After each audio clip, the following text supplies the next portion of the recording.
সকালে আমি, আব্বু, আম্মু আর জান্নাত একসাথে নাস্তা করছি। ইমন, তোর আর কয়টা পরীক্ষা আছে রে? আর 2টা। কবে শেষ হবে? এখনো 3 দিন লাগবে, মাঝখানে একদিন বন্ধ আছে। পরীক্ষা শেষ হলে আমরা সবাই গ্রামের বাড়িতে যাব, ঠিক আছে? হঠাৎ গ্রামের বাড়ি? কি জন্য? কেন, গ্রামের বাড়ি কি আমাদের বাড়ি না? আর আমাদের বাড়িতে গেলে কি হবে তোর? না, হঠাৎ করে গ্রামের বাড়িতে যেতে চাচ্ছ তাই বললাম আর কি। তোর বিয়ে তো, তাই আমরা গ্রামের বাড়িতে যাচ্ছি। আমার বিয়ে মানে? আমার কি এখন বিয়ে করার বয়স হয়েছে? তোকে এত কিছু বুঝতে হবে না, তুই আগের ভালো মতো করে পরীক্ষা দিয়ে নে, তারপর সব দেখা যাবে। এখন বিয়ের কথা শুনলে কিভাবে ভালোভাবে পরীক্ষা দেবো বলো তো? তোমরা মেজাজটাই নষ্ট করে দিলে। ধ্যাত, আর খাবোই না। খাওয়া শেষ হয়ে গেছে, এখন বলছে আর খাবো না। এই পেতনি, চোখের সামনে থেকে সর বলছি। নাস্তা না শেষ করে রুমে চলে আসলাম, এখন বিয়ের কথা শুনে মেজাজটাই নষ্ট হয়ে গেল। ও, আপনাদের তো পরিচয়টাই দেওয়া হয়নি। আমি ইমন, অনার্স 2য় বর্ষে পড়ি। আব্বু নিজস্ব ব্যবসা সামলায়, আম্মু গৃহিণী বাড়িতে থাকে, আর ছোট বোন জান্নাত এইবার ইন্টার ফার্স্ট ইয়ারে পড়ে। একটু পড়াশোনা করে পরীক্ষা দেওয়ার উদ্দেশ্যে বের হলাম। পরীক্ষা শেষ হলো, তারপর আমরা সবাই একসাথে আড্ডা দিতে লাগলাম। দোস্ত, আমার না বিয়ে ঠিক করছে। বলিস কি? কার সাথে তোর বিয়ে হচ্ছে?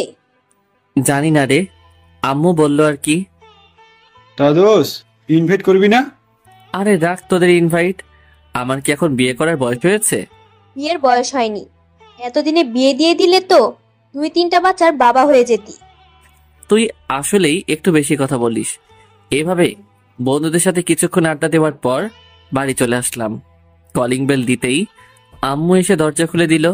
তাড়াতাড়ি গোসল করায়, খাবার টেবিলে অপেক্ষা করছি। ঠিক আছে। তারপর আমি শাওয়ার নিলাম। কিছুক্ষণ পর নিচে এসে লাঞ্চ করতে লাগলাম। আব্বু আসে নাই। না, আজকে আসলো না, আজকে নাকি কাজের চাপ আছে, তাই ওখানেই লাঞ্চ করে নিয়েছে। ও আচ্ছা। তারপর লাঞ্চ শেষ করে রুমে এসে বই নিয়ে পড়তে বসলাম। বিকেল পর্যন্ত পড়লাম, তারপরে বাইরে আড্ডা দিতে গেলাম।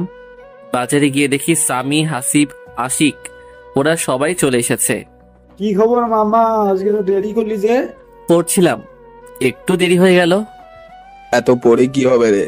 ইমন কি তোদের মতো নাকি? ও পড়াশোনা নিয়ে ব্যস্ত। এইভাবে রাত 8টা পর্যন্ত আমরা আড্ডা দিলাম, ক্যারাম খেললাম, সিগারেট খেলাম। তারপর বাসায় চলে আসলাম, ফ্রেশ হয়ে নিলাম। একটু পরেই আব্বু আসলো, সবাই একসাথে ডিনার করে নিলাম। রুমে গিয়ে পড়তে বসলাম। একটু পড়াশোনা করে আর ভালো লাগছে না, তারপরে ফেসবুকে ঢুকলাম। একটু ঘোরাঘুরি করে ঘুমিয়ে পড়লাম। এভাবে 2টা দিন কেটে গেল। আমার পরীক্ষা শেষ। আম্মু এখন বলছে আমাকে নাকি গ্রামের বাড়ি যেতে হবে বিয়ে করতে। এ তো এক মহা ঝামেলায় পড়লাম। আম্মু, এখন বিয়ে না করলে হয় না? না, হয় না, তোকে বিয়ে করতে হবে। আম্মু প্লিজ, এখন জোর করো না, এখন আমি বিয়ে করতে পারবো না। এত বেশি কথা বলিস কেন? তোর বাবা বিয়ে ঠিক করেছে, বিয়ে তোকে করতে হবে। তাড়াতাড়ি রেডি হয়ে নে, গ্রামের বাড়িতে যা। তারপর আম্মু আব্বু আমাকে একরকম জোর করে গ্রামের বাড়িতে নিয়ে যাওয়ার জন্য রাজি করালো। রাজশাহী শহর থেকে আমাদের গ্রামে যেতে প্রায় 3 ঘন্টার মতো সময় লাগে। আমরা ট্রেনে করে গ্রামের বাড়িতে যাচ্ছি। আমার মনটা একদম খারাপ। আমাকে জোর করে বিয়ে দিয়ে দিচ্ছে, একেবারে বাল্যবিবাহ। 4 ঘন্টা পর আমরা আমাদের গ্রামে পৌঁছালাম। অনেকদিন পর গ্রামে আসছি। পড়াশোনার জন্য গ্রামে তেমন আশাই হয় না। গ্রামের পরিবেশ আমার খুব ভালো লাগে। চাচা আমাদের জন্য গাড়ি পাঠিয়ে দিয়েছে। 30 মিনিটের রাস্তা পেরোনোর পরেই আমরা চাচার বাড়িতে পৌঁছে গেলাম, মানে আমাদের বাড়িতেই। দেখলাম আমাদের গ্রামের বাড়িটা খুব সুন্দর করে সাজানো হয়েছে। আমি তো কিছুই বুঝতে পারলাম না। আমি আম্মু আব্বুর পেছনে পেছনে ভিতরে ঢুকলাম। আমার দিকে সবাই এভাবে তাকিয়ে আছে কেন? আর বাড়ি ভর্তি এত আত্মীয় স্বজন কেন এসেছে? আমি আম্মুকে ডাক দিলাম, এসব কি হচ্ছে? আমি তো কিছুই বুঝতে পারছি না। কি বুঝবি তুই? তোমরা আমাকে তো জোর করে বিয়ে দেওয়ার জন্য নিয়ে আসলে, তাহলে চাচার বাড়িতে এত সব আয়োজন কিসের? আমি তো কিছুই বুঝতে পারছি না। নীলার সাথে তোর বিয়ে ঠিক হয়েছে। আম্মু, মজা করো না তো। কার সঙ্গে বিয়ে ঠিক হয়েছে বলো তো তুমি? তোর চাচার মেয়ে নীলার সাথে তোর বিয়ে ফাইনাল। না, এ হতে পারে না। ওর মতো একটা পিচ্চি মেয়েকে আমি বিয়ে করতে পারবো না। আর ও তো আমার চাচাতো বোন হয়। ওর সাথে কি আমার বিয়ে হয় নাকি? তোকে এত কথা বলা লাগবে না, আগামীকালকে তোদের বিয়ে। এখন তুই প্রস্তুত হয়ে নে। আম্মু, তোমরা না আমার নিজের লোক, তোমরা আমার সাথে এরকম করতে পারলে? শোন, যেটা ভালো হয় সেটাই আমরা করছি। নীলা খুব ভালো মেয়ে, ওকে বিয়ে করলে তুই সুখে থাকতে পারবি।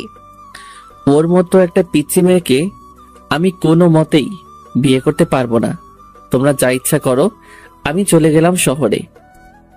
এই শোন, আমরা পাকা কথা দিয়ে ফেলেছি। আর তুই এখন শহরে যাবি মানে? তোর বাবা জানতে পারলে আস্ত রাখবে না। আর এত কিছুর আয়োজন দেখছিস, এখন কি বিয়ে কোনোভাবে ভেঙে দেওয়া যায় নাকি? তোকে বিয়ে করতে হবে। তারপর আম্মু আব্বুকে ডাক দিল। আব্বু আর আম্মু একসাথে আমাকে প্যারা দিতে লাগলো। আমাকে কোনো কথা বলার সুযোগই দিল না। আমাকে রেখে আম্মু আর আব্বু চলে গেল। এদিকে চাচার বাড়িতে অনেক মানুষ আমাকে দেখতে আসছে, মনে হয় কখনো দেখেনি। আমি চুপচাপ বসে আছি। একের পর এক রুমের ভিতরে আসতেই আছে। একটু পর নীলা ও তার সাথে কয়েকটা মেয়ে রুমের ভেতরে আসলো। কেমন আছো তুমি? তোরা তো আমাকে ভালো থাকতে দিচ্ছিস না।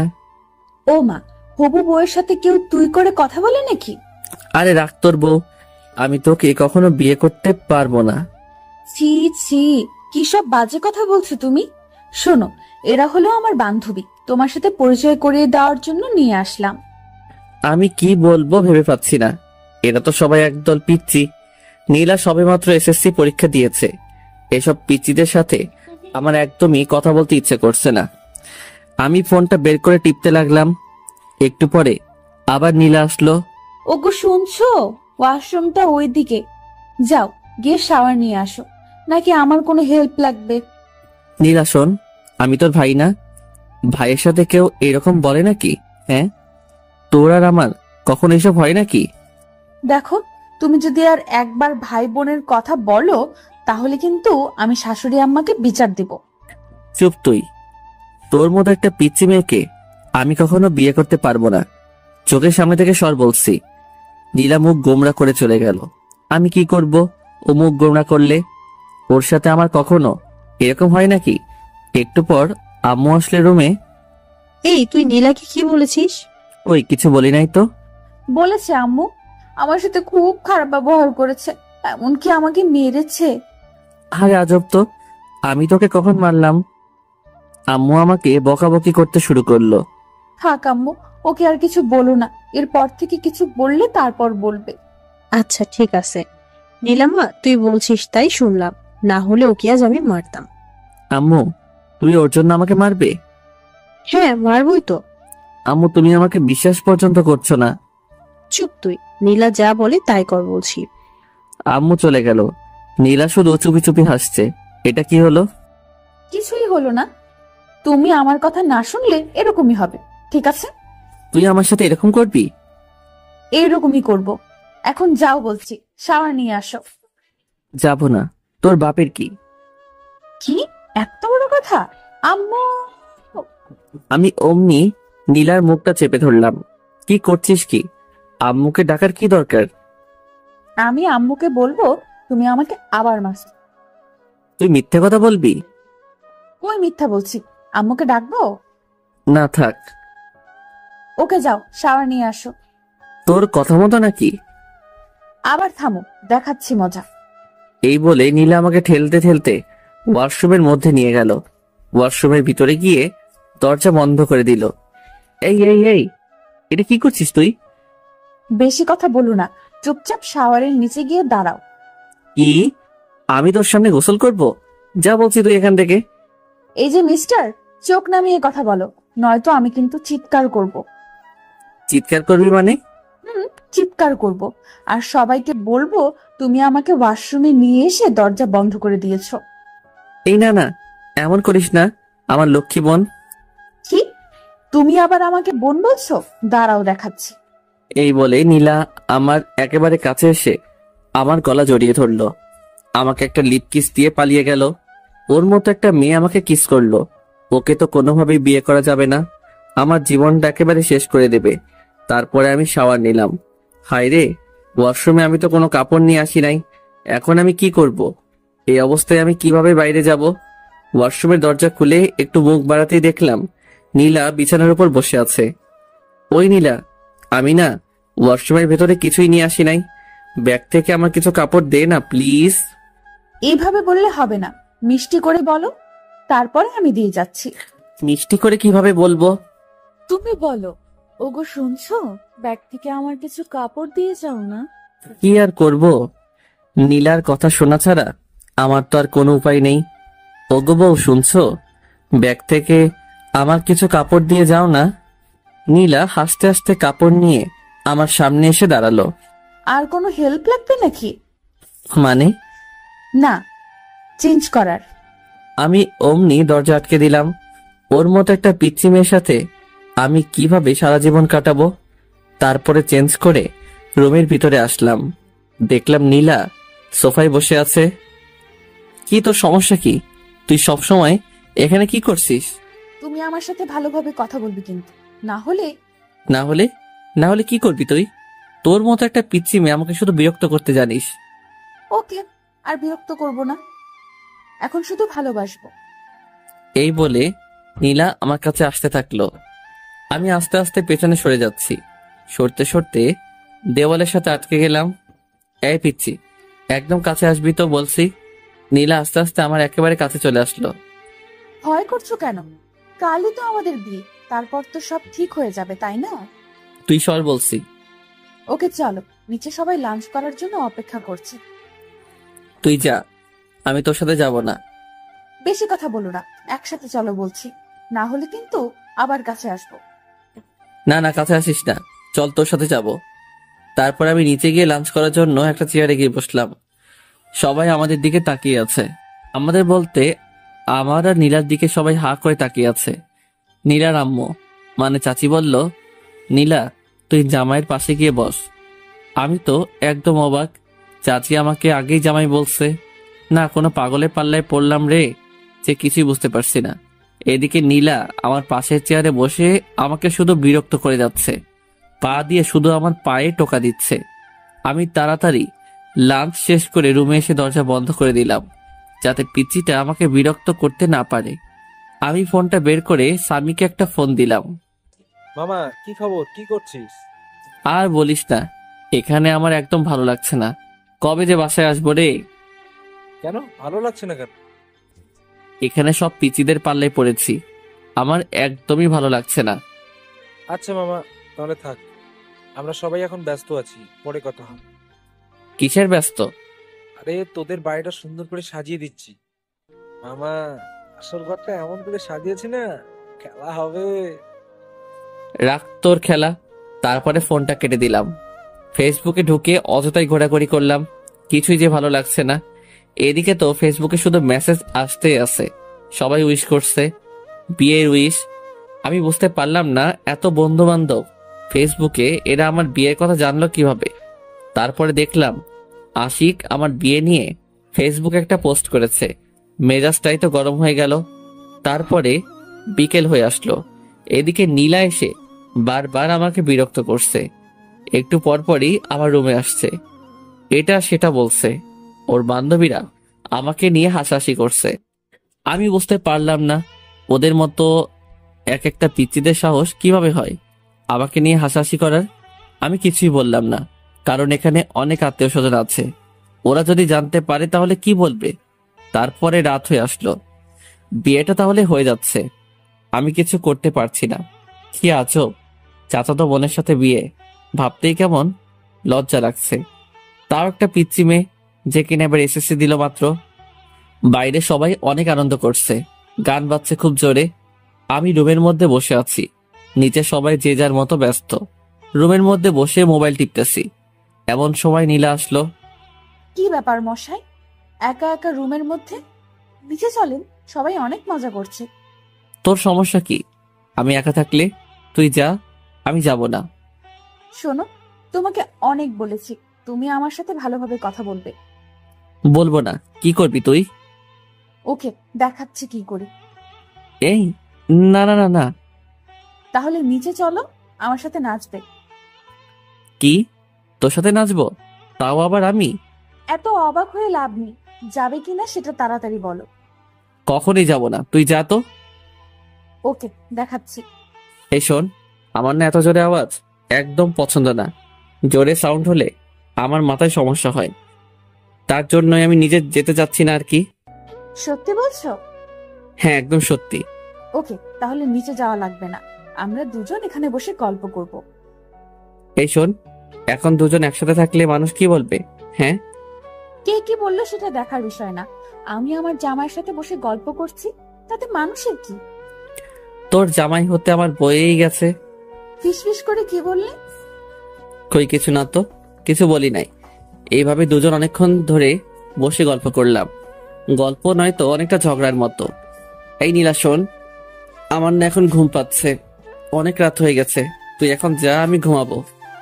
আর একটু থাকি না, কেন? তোমার সাথে কথা বলতে খুব ভালো লাগে।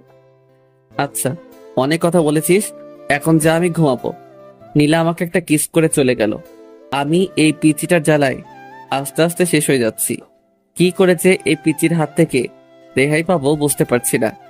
সকালে আম্মুর ডাকে ঘুমটা ভাঙলো। দেখলাম আম্মু আর জান্নাত এসেছে আমার রুমে। কখন উঠবে? আজ না তোর বিয়ে? বিয়ে হয়েছে তো কি হয়েছে, এত সকালে কেউ ঘুম থেকে উঠে নাকি? এখানে কত মানুষ, তুই যদি এত দেরি করে ঘুম থেকে উঠিস তাহলে সবাই কি বলবে?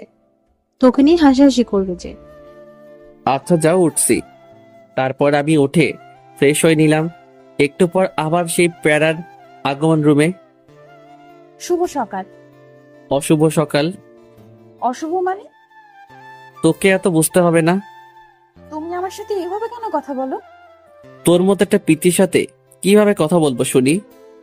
একটু মিষ্টি করে কথা বলা যায় না? সবার সাথে যেভাবে কথা বলো আমার সাথে সেইভাবে কথা বলবে। কি দরকার? আচ্ছা, আম্মুকে ডাকি। কথায় কথায় এভাবে ভয় দেখানো কিন্তু ঠিক না। আমি তোর চেয়ে অনেক বড়, আমার সাথে ভালোভাবে কথা বলবি। আমি তো ভালোভাবে কথা বলতে চাই, তুমি তো আমার সাথে ভালোভাবে কথা বলো না।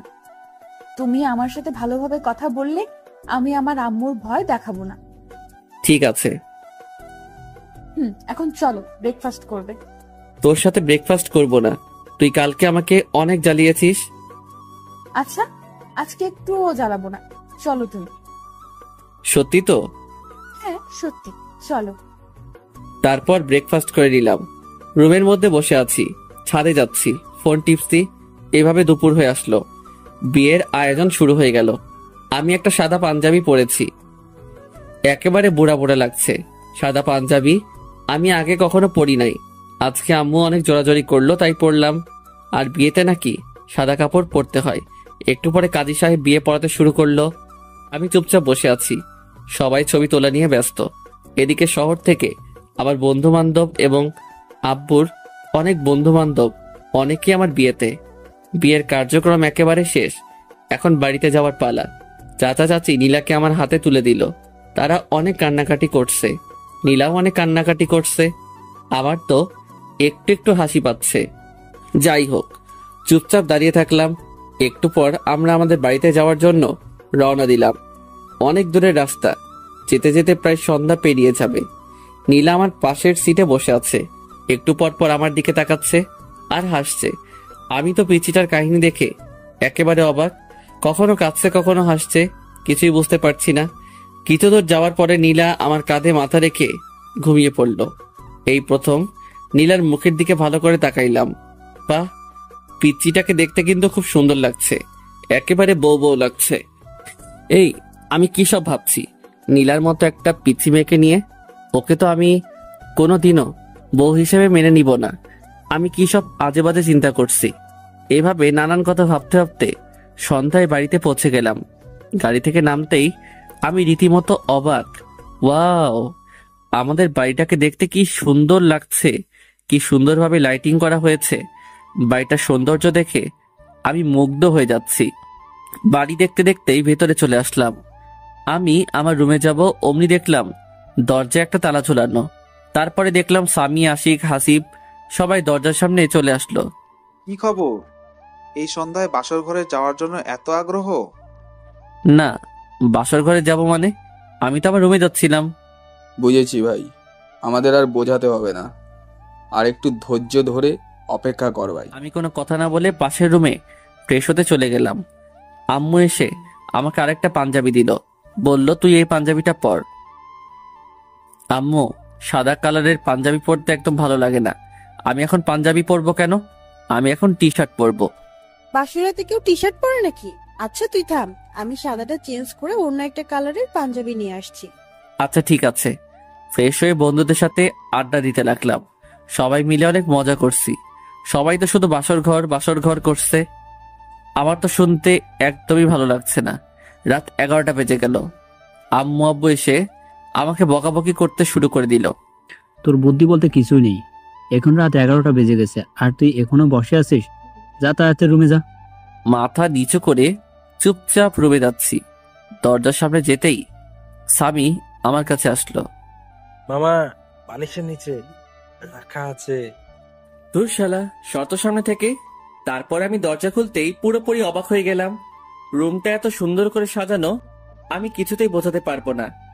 আমি এদিকে ওদিকে ঘুরে রুমটা দেখতে লাগলাম। বিছানাটাও খুব সুন্দর করে সাজানো। চোখ পড়লো নীলার দিকে। দেখলাম বিছানার মাঝখানে ঘোমটা দিয়ে বসে আছে। আমি সোফায় গিয়ে বসে পড়লাম। আই, তুমি সোফায় কেন বসলে? তোর মাথায় বসবো নাকি? বাসর রাতে কেউ কারো মাথায় বসে না। তুমি আমার সামনে এসে বসো। তোর সামনে আমি বসবো না। এটা কিন্তু বাড়াবাড়ি হয়ে যাচ্ছে। কাছে আসো বলছি। শোন, তোর মতো একটা পিচ্চি মেয়েকে আমি বউ হিসেবে কখনোই মেনে নেব না। কেন, আমার দোষ কি? কি করেছি আমি? জানি না কি তোর দোষ, কিন্তু তোর মতো একটা পিচ্চি মেয়েকে আমি আমার বউ করে নিতে পারবো না। কেন আমাকে বউ হিসেবে মেনে নিবে না? তাহলে কেন আমাকে বিয়ে করলে? আব্বু আম্মুর জোরাজোরিতে তোকে বিয়ে করেছি, না হলে কখনোই তোর মতো পিচ্চিকে আমি বিয়ে করতাম না। বিয়েটা কি একটা ছেলে খেলা পেয়েছো নাকি, যে তুমি তোমার আব্বু আম্মুর জোরাজোরিতেই আমাকে বিয়ে করবে আর আমার জীবনটা নষ্ট করে দেবে? তোর জীবন নষ্ট করতে চাইনি। বিয়ে করেছো আর এখন বলছো বউ হিসেবে মানি না? দেখাচ্ছি তোমায়। নীলা বিছানা থেকে নেমে আমার কাছে আসছে। দেখ পিচ্চি, একদম আমার কাছে আসার চেষ্টা করবি না, না হলে কিন্তু খবর আছে। কি করবে তুমি শুনি? মারবো তোকে। আম্মু, আম্মু, তোমার ছেলে আমাকে মারছে। এই পিচ্চি, চিৎকার করছিস কেন? আমি তোকে কখন মারলাম? মারতে চেয়েছো তো নাকি? মারতে চেয়েছি কিন্তু মারি নাই তো। আচ্ছা তোকে মারবো না, এখন আমি ঘুমাবো। আর একটা কথাও বলবি না। ওই বাসর রাতে কেউ ঘুমায় নাকি? আর তুমি বিছানায় চলো। সোফায় কেন বসে আছো? তোর কাছে আমি যাব না, আমার থেকে দূরে থাকবি। কি দূরে থাকবো? দাঁড়াও দেখাচ্ছি। এই বলে নীলা আমার কোলে এসে বসলো। এই পিচ্চি, কি করছিসটা কি? ওঠ বলছি। উঠবো না, আর তুমি এত কথা বলবে না, না হলে কিন্তু আমি চিৎকারও করবো, তখন বুঝবে কি হয়। না, চিৎকার করিস না। তারপরে নীলা আমার হাত ধরে আমাকে বিছানায় নিয়ে গেল। তোর সঙ্গে একসাথে ঘুমাতে পারবো না। ঘুমাতে কে বলছে? তাহলে দেখবে। কি দেখবো? এই বলে নীলা আমাকে ধাক্কা দিয়ে বিছানায় ফেলে দিল। তারপরে আমার বুকের উপরে উঠে গলা জড়িয়ে ঠোঁটে ঠোঁট লাগিয়ে দিল। নীলা আমার বুকের উপরে থাকায় আমি কিছুতেই ওকে নামাতে পারছি না, আর এদিকে কিছু বলতেও পারছি না, কারণ চার ঠোঁট একসাথে বন্দী হয়ে আছে। অনেকক্ষণ পর নীলা আমাকে ছাড়লো। দুজনেই অনেক হাঁপাচ্ছি, কেউ কোনো কথা বলতে পারছি না। একটু পরে নীলা আমার বুকের উপর মাথা রেখে শুয়ে পড়ল। এই পিচ্চি, তোকে অনেকক্ষণ থেকে সহ্য করছি, এখন আমার উপর থেকে নাম বলছি। শোনো, তুমি বেশি কথা বলবে না বলছি, না হলে কিন্তু আমি আম্মুর কাছে বিচার দিব, আর তারপরে কি হবে তুমি ভালোভাবেই বুঝতে পারছো। আমি আর কোনো কথা বললাম না, কারণ কথা বলার কোনো রাস্তা নেই। সব রাস্তা এই পিচি শয়তানি আটকে দিয়েছে। আমি শুধু ভাবছি এই পিচির হাত থেকে কিভাবে রেহাই পাবো। আল্লাহ, তুমি আমাকে এর হাত থেকে বাঁচাও।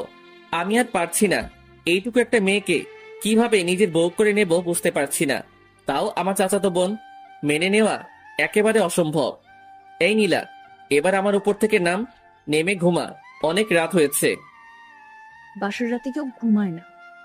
ওকে, আমার উপর থেকে নাম, আমার অনেক ভারী লাগছে তো। তারপরে নীলা আমার উপর থেকে নামলো, কিন্তু ছাড়লো না, মানে পাশ কাটিয়ে আমাকে জড়িয়ে ধরে আছে। দেখ নীলা, অনেক জার্নি করেছি, আমার ভীষণ টায়ার্ড লাগছে, আমাকে ঘুমাতে হবে, না হলে অসুস্থ হয়ে পড়বো। আরো অনেক কিছু বাকি আছে। আর তুমি এখনই ঘুমাবে? মানে? মানে বসো না, তুমি তো অনেক বড়, আমাকে পিচ্ছি বল, আর তুমি বোঝো না? আমি এইটুকু মেয়ের কথা শুনে একেবারে অবাক হয়ে যাচ্ছি। নীলা দেখ, জোর করে ভালোবাসা পাওয়া যায় না। আমি জোর করে আমার স্বামীর ভালোবাসা আদায় করে নিব। আমি পাশ কাটিয়ে অন্যদিকে ঘুরলাম। নীলা আমাকে পেছন থেকে জড়িয়ে ধরছে। নীলা হয়তো আমার আদর পাওয়ার জন্য অপেক্ষা করছে, কিন্তু আমি এই পিচ্চি মেয়েটাকে কিছুতেই বউ হিসেবে মানতে পারছি না। নীলা নড়াচড়া করছে, আমি চুপচাপ শুয়ে আছি।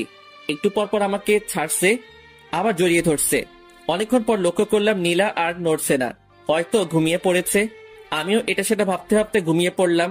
সকালে ঘুম থেকে উঠে আমি নীলাকে দেখে চমকে উঠলাম। কি যে বলবো বুঝতে পারছি না। নীলার শাড়ি একেবারে এলোমেলো হয়ে আছে। আমি তো প্রথমবার দেখে ভীষণ লজ্জা পেয়েছি। এইটুকু একটা পিচ্চি মেয়ে যে কিনা নিজের শাড়ি সামলাতে পারে না, সে আমাকে কিভাবে সামলাবে? আমি অন্যদিকে তাকিয়ে নীলার শাড়িটা ওর গায়ের উপর দিতেই ও আমার হাত চেপে ধরলো। আমি বুঝতে পারলাম ও মজা করছে, মানে জেগে আছে। হাত ছাড় বলছি। চলো, তোমার জন্য অপেক্ষা করছিলাম। কোথায় যাব? গোসল করতে। আমি এত সকালে গোসল করি না। এখন থেকে প্রতিদিন সকালে গোসল করতে হবে। বললাম তো আমি সকালে গোসল করি না, তুই যা। এই, রাতে কি করলে ভুলে গেছো? এখন গোসল করবে না বললেই হবে? চলো বলছি। এই ওয়েট, রাতে কি করলাম মানে? তুই কি বলতে চাচ্ছিস? ওসব কথা আমি বলতে পারবো না, তুমি তাড়াতাড়ি গোসল করবে, চলো। এই বলে নীলা আমাকে টানতে টানতে ওয়াশরুমের মধ্যে নিয়ে গেল। আমি তো একেবারে ভেবাচেকা খেয়ে গেলাম। নীলের সাথে এসব কি করলাম আমি, ভাবতে লজ্জা লাগছে। নীলা শাওয়ার ছেড়ে দিল, অমনি আমার ধ্যান ভেঙে গেল। এই কি করছিসটা কি? কেন, গোসল করছি। তাই বলে দুজন একসাথে? তুই বাইরে যা। এই শোনো, এখন থেকে দুইজন একসাথে গোসল করবো, ঠিক আছে? না, একসাথে কখনোই গোসল করব না, তুই বের হয়ে যা বলতেছি। নীলা আমাকে জড়িয়ে ধরলো, দুজনেই কাক ভেজা হয়ে ভিজে গেছি। তারপরে নীলা আমাদের কাপড়গুলো ছাদে শুকাতে দিয়ে আসলো। আমি রুমের মধ্যে বসে আছি। একটু পর নীলা আসলো, এসে চিরুনি করতে লাগলো। নীলা একটু পর পর আমার দিকে তাকাচ্ছে আর হাসছে। আমি তো শুধু রাতের কথাই ভাবতেছি, কি করলাম এগুলা। জান্নাত রুমের মধ্যে আসলো। ভাইয়া, তোমরা নিচে চলো, ব্রেকফাস্ট করার জন্য সবাই বসে আছে। তারপরে আমরা তিনজন একসাথে নিচে গেলাম, গিয়ে ব্রেকফাস্ট করতে লাগলাম। আম্মু খাবার সার্ভ করে দিচ্ছে। বড় আম্মু, এগুলো আমাকে দাও, আমি সার্ভ করে দিচ্ছি। তুমি বরং বসে পড়ো, একসাথে খেয়ে নাও। কি পাগলি মেয়ে, এখন তো আমি তোর বড় আম্মু নই, এখন আমাকে শুধু আম্মু বলে।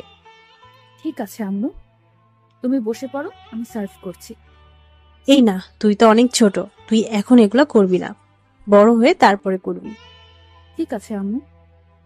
তারপরে আমি ব্রেকফাস্ট শেষ করে ছাদে গেলাম। বসে বসে শুধু রাতের কথাই ভাবছি, কি বলতে কি করে ফেললাম। একটু পরে আশিক, হাসিব, সামি এরা ছাদে আসলো। কি খবর মামা, কেমন এনজয় করলি? খুব ভালো, তোরাও এবার একটা করে বিয়ে করে ফেল। করব করব, সময় হলে ঠিকই করব। তাড়াতাড়ি। এভাবে বন্ধুদের সাথে অনেকক্ষণ আড্ডা দিলাম। একটু পর নীলার বাড়ির লোকজন আসবে। আব্বু আমাকে বাড়িতে থাকতে বলেছে। আশিক, হাসিব এরা সবাই নিচে চলে গেল, ওদের নাকি কিছু কাজ আছে। আমি ছাদে বসে আছি, রুমে যাচ্ছি না, কারণ রুমে গেলে নীলা দুষ্টামি করতে শুরু করবে। কিছুক্ষণ পর নীলা আমাকে খুঁজতে খুঁজতে ছাদে চলে আসলো। তুমি এখানে কি করছো? আর আমি তোমাকে সারা বাড়ি খুঁজে পাচ্ছি না। আমাকে কেন খুঁজছিস? না, এমনি। তুমি আমার কাছাকাছি না থাকলে আমার ভালো লাগে না। কিন্তু আমার তোর কাছে থাকতে একদম ভালো লাগে না, তাই তোর থেকে দূরে আছি। যা, এখন তুই নিচে যা, আমাকে আমার মতো থাকতে দে। শোনো, তুমি কিন্তু এরকম করলে আমি আম্মুর কাছে বিচার দিব। কি বারবার আম্মু আম্মু করে ভয় দেখাস? যা তো চোখের সামনে থেকে। নীলা ছাদ থেকে নিচে চলে গেল। একটু পর আম্মুকে ডেকে নিয়ে আসলো ছাদে। এই, তুই বৌমার সাথে ভালোভাবে কেন কথা বলি? কই, ভালোভাবেই তো কথা বলি। না আম্মু, আমার সাথে একদম ভালোভাবে কথা বলে না, আমাকে শুধু কথায় কথায় ধমক দেয়। এরপর থেকে যদি বৌমার সাথে এরকম ব্যবহার করিস তাহলে কিন্তু খবর আছে। তোর আব্বুর সাথে সবকিছু বলবো, তারপর বুঝবি। না আম্মু, এরপর থেকে আর ধমক দিয়ে কথা বলবো না। এবার থেকে ভালোভাবে কথা বলবো, ঠিক আছে? আচ্ছা ঠিক আছে, এরপর থেকে আর যেন এরকম কিছু না শুনি। আচ্ছা ঠিক আছে আম্মু। তারপরে আম্মু চলে গেল। নীলা মুচকি হাসছে। এই পিচ্ছি, আমাকে বারবার বকা খাওয়াতে তোর বুঝি ভালো লাগে? না, একদমই ভালো লাগে না। আমার প্রাণের স্বামী ছোট বাচ্চাদের মতো তার আম্মু আব্বুর কাছে বকা খায়, এগুলো আমার একদমই ভালো লাগে না। তাহলে কেন বারবার আম্মুর কাছে বিচার দিস? কারণ তুমি আমার সাথে ভালোভাবে কথা বলো না, আমার কথা একটাও শোনো না। আচ্ছা, এবার থেকে শুনবো। আর শোন, রাতের ওই বিষয়টার জন্য সরি। আসলে আমি ঘুমের মধ্যে কি করেছি বুঝতে পারি নাই। প্লিজ তুই কিছু মনে করিস না। কি হলো, হাসছিস কেন? তুমি তো রাতে কিছুই করোনি, আমি এমনিতেই মজা করে ওগুলো বলেছিলাম। কি শয়তাননি, তুই আমার সাথে একদম এগুলো করবি না। আচ্ছা, এবার থেকে আর ওরকম করবো না। চলো এবার নিচে চলো। নিচে যাচ্ছি। এমন সময় নীলা চিৎকার দিয়ে উঠলো। অমনি আম্মু আর জান্নাত চলে আসলো। কি হয়েছে, চিৎকার করলি কেন? আম্মু পায়ে মচকা লেগেছে। কি ব্যাপার ইমন, তুই থাকতে নীলার পায়ে মস্কা লাগলো কিভাবে? আজব তো, ওর পায়ে মচকা লাগলে সেটা আমি কিভাবে বলবো? আম্মু, আমি কিছুতেই হাঁটতে পারছি না, পায়ে খুব ব্যথা করছে। ইমন, তুই নীলাকে কোলে করে রুমে নিয়ে যা। কি? আমি কাউকে কোলে নিতে পারবো না। যেটা বলছি সেটা কর। কি আর করব? নীলাকে কোলে করে রুমে নিয়ে গেলাম। আম্মু ফ্রিজ থেকে বরফ দিয়ে গেল আর বলল নীলার পায়ে বরফ দিয়ে দিতে। আমি আম্মুর কথা মতো নীলার পায়ে বরফ দিয়ে দিলাম। নীলা শুধু আমার দিকে তাকিয়ে মুচকি হাসছে। হাসছিস কেন? আমি কোনো ব্যথা পাইনি, শুধু তোমার কোলে ওঠার জন্য এগুলো করলাম। কি? থাম, তোকে দেখাচ্ছি। এই বলে আমি নীলাকে বালিশ দিয়ে মারতে শুরু করলাম। নীলা দৌড়ে দৌড়ে পালাচ্ছে, আমিও ওর পিছু পিছু দৌড়াচ্ছি। তারপরে এই বলে আমি নীলাকে বালিশ দিয়ে মারতে শুরু করলাম। নীলা দৌড়ে দৌড়ে পালাচ্ছে, আমিও ওর পিছু পিছু দৌড়াচ্ছি। তারপরে নীলা হোঁচট খেয়ে মেঝেতে পড়ে গেল। ও মা গো, মরে গেলাম। তুই আবার আমাকে বোকা বানাচ্ছিস? থাম, তোকে দেখাচ্ছি। এই বলে আমি নীলাকে বালিশ দিয়ে মারতে শুরু করলাম। নীলা পায়ে হাত দিয়ে বসে আছে। শোনো, আমি সত্যিই বলছি, এবার আমার পায়ে খুব লেগেছে, খুব ব্যথা পাচ্ছি।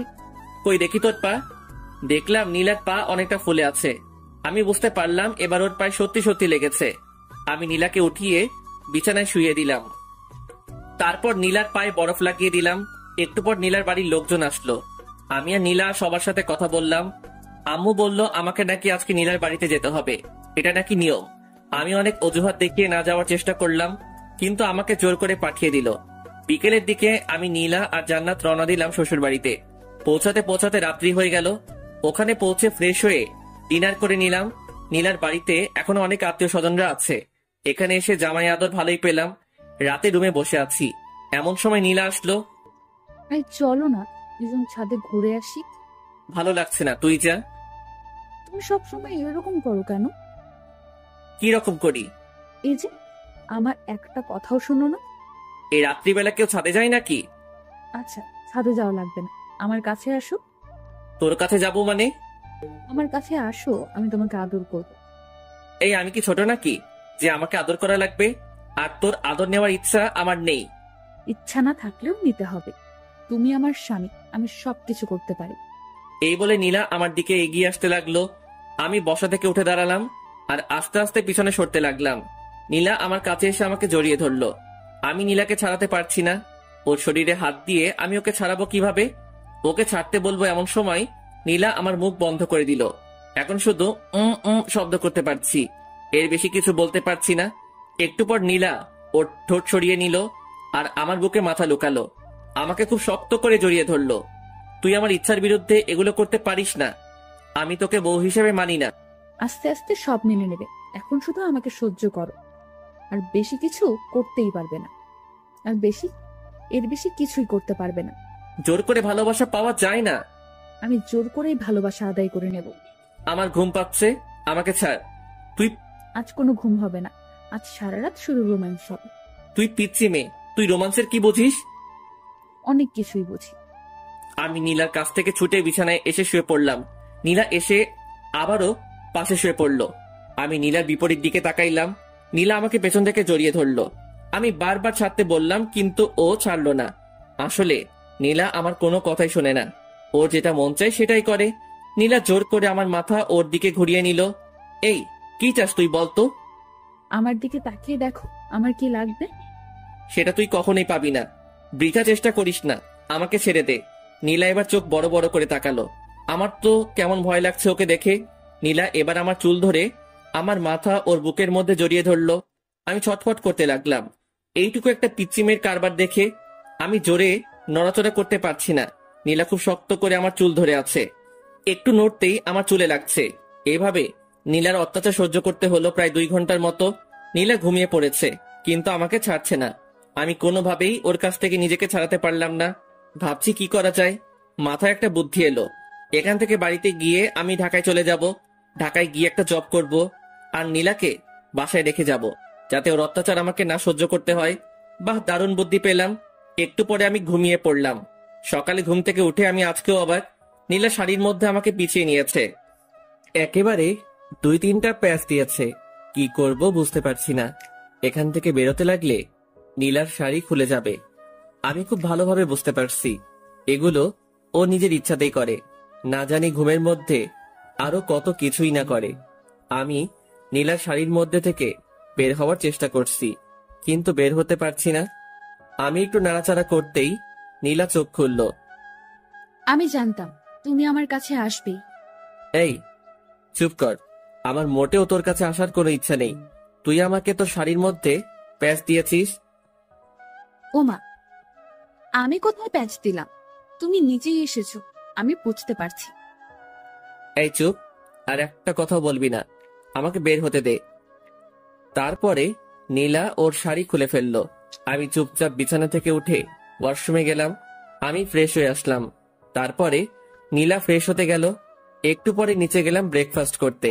ব্রেকফাস্ট করছি এমন সময় চাচি বলল, এখন তো আর চাচি না, এখন আমার শাশুড়ি আম্মা। ইমন, তুমি তো আর গ্রামে আসো না। আজকে নীলার সাথে গ্রামটা ঘুরে দেখো, ঠিক আছে? আচ্ছা ঠিক আছে। আমি কি ভাইয়ের সাথে যেতে পারি না? অবশ্যই, তুমিও যাবে। একসাথে সবাই গ্রামটা ঘুরে দেখবে। আচ্ছা ঠিক আছে, আমরা এখনই যাব। তারপর ব্রেকফাস্ট শেষ করে আমরা 3 জন বেরিয়ে পড়লাম গ্রামটা ঘুরে দেখতে। গ্রাম আমার ভীষণ ভালো লাগে। এখানকার পরিবেশটা কত সুন্দর, কোনো শব্দই নেই। গ্রামের পাশে একটা নদী আছে, নদীর পাশ দিয়ে ঘুরে বেড়াচ্ছি। নদীর সৌন্দর্য অনেক, দুপাশে অনেক কাশফুল। এভাবে নীলার অত্যাচার আর সকালে বিকেলে গ্রামের সৌন্দর্য দেখে দেখে 2টা দিন কেটে গেল। আজ সকালে আমরা শহরে যাব। সবাই নিজ নিজ রেডি হচ্ছি। সবার কাছ থেকে বিদায় নিয়ে রওনা দিলাম শহরের উদ্দেশ্যে। আমাদের বাসায় পৌঁছাতে পৌঁছাতে দুপুর পেরিয়ে গেল। বাসায় এসে ফ্রেশ হয়ে নিলাম। আম্মু লাঞ্চ করার জন্য ডাকলো, কিন্তু লাঞ্চ করলাম না, অনেক টায়ার্ড।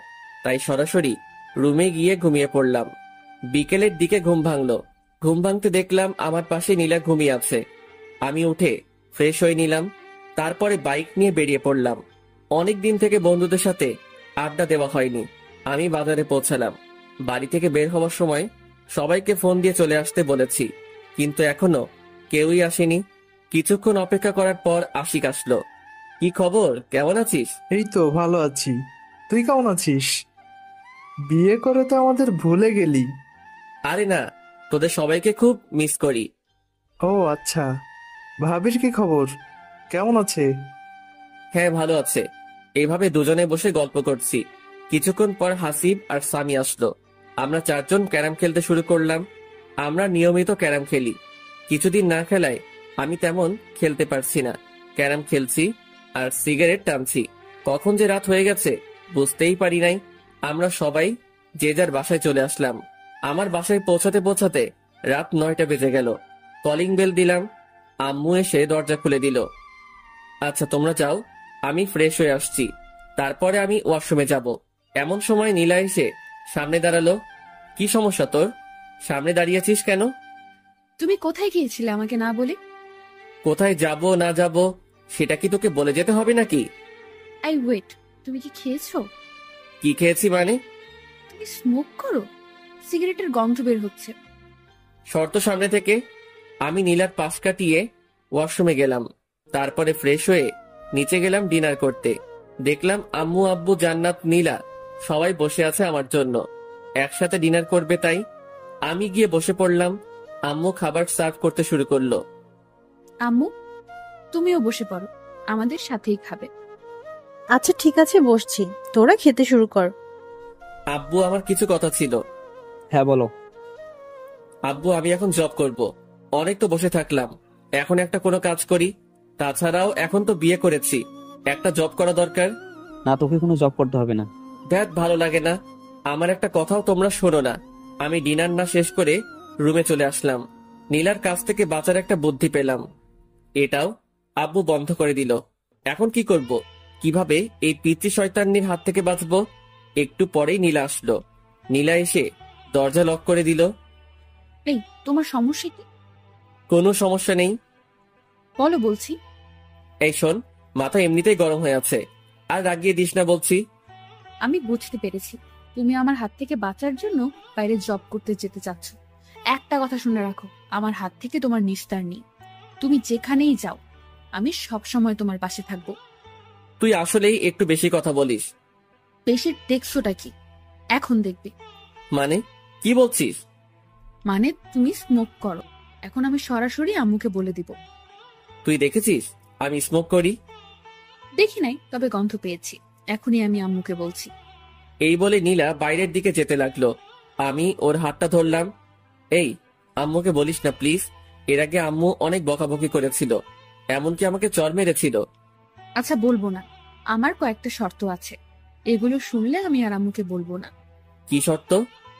শর্তগুলো মানতে হবে কিন্তু, না হলে আমি সরাসরি আম্মুর কাছে যাব আর গিয়ে বলবো, আম্মু তোমার ছেলে আমাকে মেরেছে, আমার সাথে খারাপ ব্যবহার করেছে এবং সিগারেট খেয়েছে। আচ্ছা কি শর্ত বল? আমার সাথে ভালো করে কথা বলতে হবে, মানে তুমি করে কথা বলতে হবে। এসব তুই চলবে না, আমি যা বলবো সেগুলো তোমাকে শুনতে হবে। কখনোই পারবো না। ওকে, তাহলে যাই আম্মুর কাছে, গিয়ে বলি তার ছেলে সিগারেট টানার গল্প। না বলিস না। তাহলে আমার কথা শুনতে হবে। আচ্ছা ঠিক আছে, শুনবো।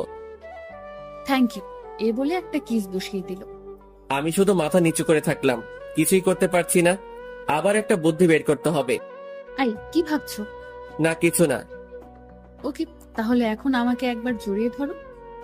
পারবো না, সর। দুইটা অপরাধ করলে। দুইটা মানে? এক, আবার তুই করে কথা বলছো, আর দুই, আমার কথা শোনো নাই। আচ্ছা তুমি করে না বললে হয় না? না হয় না, জড়িয়ে ধরো বলছি। কি আর করব, ইচ্ছা না থাকা সত্ত্বেও নীলাকে হালকা করে জড়িয়ে ধরলাম। নীলা মুচকি হাসলো আর আমাকে শক্ত করে জড়িয়ে ধরলো। নীলা প্লিজ, তুমি আমার কাছ থেকে স্বামীর অধিকার চেও না। আচ্ছা চাইবো না, সময় হলে তুমি এমনিতেই দিবে। আচ্ছা ঠিক আছে, এখন ঘুমাই তাহলে। ঠিক আছে চলো। আজ অন্যদিকে তাকিয়ে ঘুমানোর আগেই নীলা আমাকে সামনাসামনি জড়িয়ে ধরলো। কি করব কিছুই বুঝতে পারছি না। আস্তে আস্তে এই পিচ্চি মেয়েটার মায়ায় পড়ে যাচ্ছি। নীলার প্রতি কি আমার বেশি অন্যায় করা হচ্ছে না? আমি কি ওকে আপন করে নেব? না, কি সব ভাবছি। ও তো আমার চাচাতো বোন। চাচাতো বোন কি আর বউ হয়? এই, তুমি কি ভাবছো গো? না কিছু না। বলো বলছি। না তেমন কিছু না, আমার একটা গার্লফ্রেন্ড আছে, ওকে নিয়ে ভাবছি। সত্যি বলছো? হ্যাঁ। তুমি না এখন বিয়ে করেছো? তোমার গার্লফ্রেন্ড থাক বা না থাক, সবকিছু ভুলে যাও। কখনোই পারবো না। এর জন্য তুমি আমাকে আপন করে নিচ্ছ না? হ্যাঁ, নীলা আমাকে ছেড়ে দিল, মনে হয় কষ্ট পেয়েছে। পাক, একটু একটু কষ্ট পেলে আমাকে ছেড়ে চলে যাবে, আর তখনই আমার শান্তি হবে। এই পিচির জ্বালা আমার একদম সহ্য হয় না। তারপরে এটা সেটা ভাবতে ভাবতে ঘুমিয়ে পড়লাম। সকালে ঘুম থেকে উঠে দেখি নীলা আমার পাশে নেই। আজ একটু অবাক হলাম। প্রতিদিন ঘুম থেকে উঠে পিচ্চি যেরকম জ্বালা সহ্য করি, আজকে বেঁচে গেলাম। ব্যাপারটা কি? দেখলাম পিচ্চি গোসল করে বেরিয়ে আসছে, ভেজা চুল নিয়ে। ঘুম থেকে উঠে পড়েছো, যাও গোসল করে আসো। আমার এত সকালে গোসল করতে ভালো লাগে না। দেখো, তুমি যদি সকালে গোসল না করো তাহলে আম্মু ভাববে আমাদের মধ্যে কোনো সম্পর্ক হয়নি, আর তখন তারা অনেক কষ্ট পাবে। তার চেয়ে বরং তুমি গোসল করে আসো। তুই এত কিছু বুঝিস কিভাবে? আবার তুই করে বলছো? ও সরি সরি, তুমি আসলে একটা পিচ্চি। তারপরে আমি ওয়াশরুমে গিয়ে শাওয়ার নিলাম। গোসল শেষ করে রুমে আসতে দেখলাম নীলা চিরুনি করছে। নিচে চলো, আম্মু খাওয়ার জন্য ডাকতে এসেছিল। হুম, চল। I stop. আমি তোর থেকে বয়সে ছোট হলে কি হবে? আমি তোর বড় ভাবি, তুই আমাকে রেসপেক্ট দিয়ে কথা বলবি। হুম, চলো। তারপর নিচে গিয়ে ব্রেকফাস্ট করতে শুরু করলাম। এমন তুই আজকে নীলিমাকে তোদের কলেজে ভর্তি করে দে। আমি প্রিন্সিপালের সাথে কথা বলছি। তাহলে ভালোই হবে, বাড়ি 3 জন একসাথে কলেজে যাবে। কিছুই বললাম না, কারণ আমি আব্বুর কথার উপর দিয়ে কিছু বলি না। ব্রেকফাস্ট শেষ করে রুমে গিয়ে ভার্সিটিতে যাওয়ার জন্য রেডি হলাম। নীলাও আসলো, রেডি হচ্ছে। ও আজকে কলেজে ভর্তি হবে। রাতে যে কথা বললাম, ওর তো মন খারাপ হয়েছিল। এখন কলেজে ভর্তি হওয়ার কথা শুনে একটু হাসি খুশি লাগছে। আমি বাইরে গিয়ে বাইক নিয়ে দাঁড়িয়ে আছি। এদিকে জান্নাতের আর নীলার আসার কোনো নামগন্ধই নেই। অনেকক্ষণ হয়ে গেল, এখনো আসছে না। আমি ওদেরকে ডাকতে গেলাম, যেতেই দেখি ওরা বেরিয়ে আসছে। এতক্ষণ সময় লাগে নাকি? না, আসলে ভাবি আজকে কলেজে প্রথম যাচ্ছে, তার জন্য একটু সাজিয়ে দিচ্ছিলাম আর কি। তাই না নীলু ভাবি? তোদের লেকচার বন্ধ করে বাইকে উঠবি নাকি আমি যাব? এই না, উঠছি।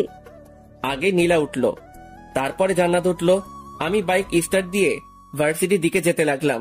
কেমন লজ্জা লজ্জা লাগছে, নিজের বউকে নিয়ে ভার্সিটিতে যাচ্ছি, তাও আবার পিচ্ছি। কেমনটা লাগে? ভার্সিটিতে পৌঁছে বাইকটা পার্ক করে আমি নীলাকে নিয়ে প্রিন্সিপালের রুমের দিকে যাচ্ছি। সবাই আমাদের দিকে তাকিয়ে আছে। আই, সবাই আমাদের দিকে তাকিয়ে আছে কেন?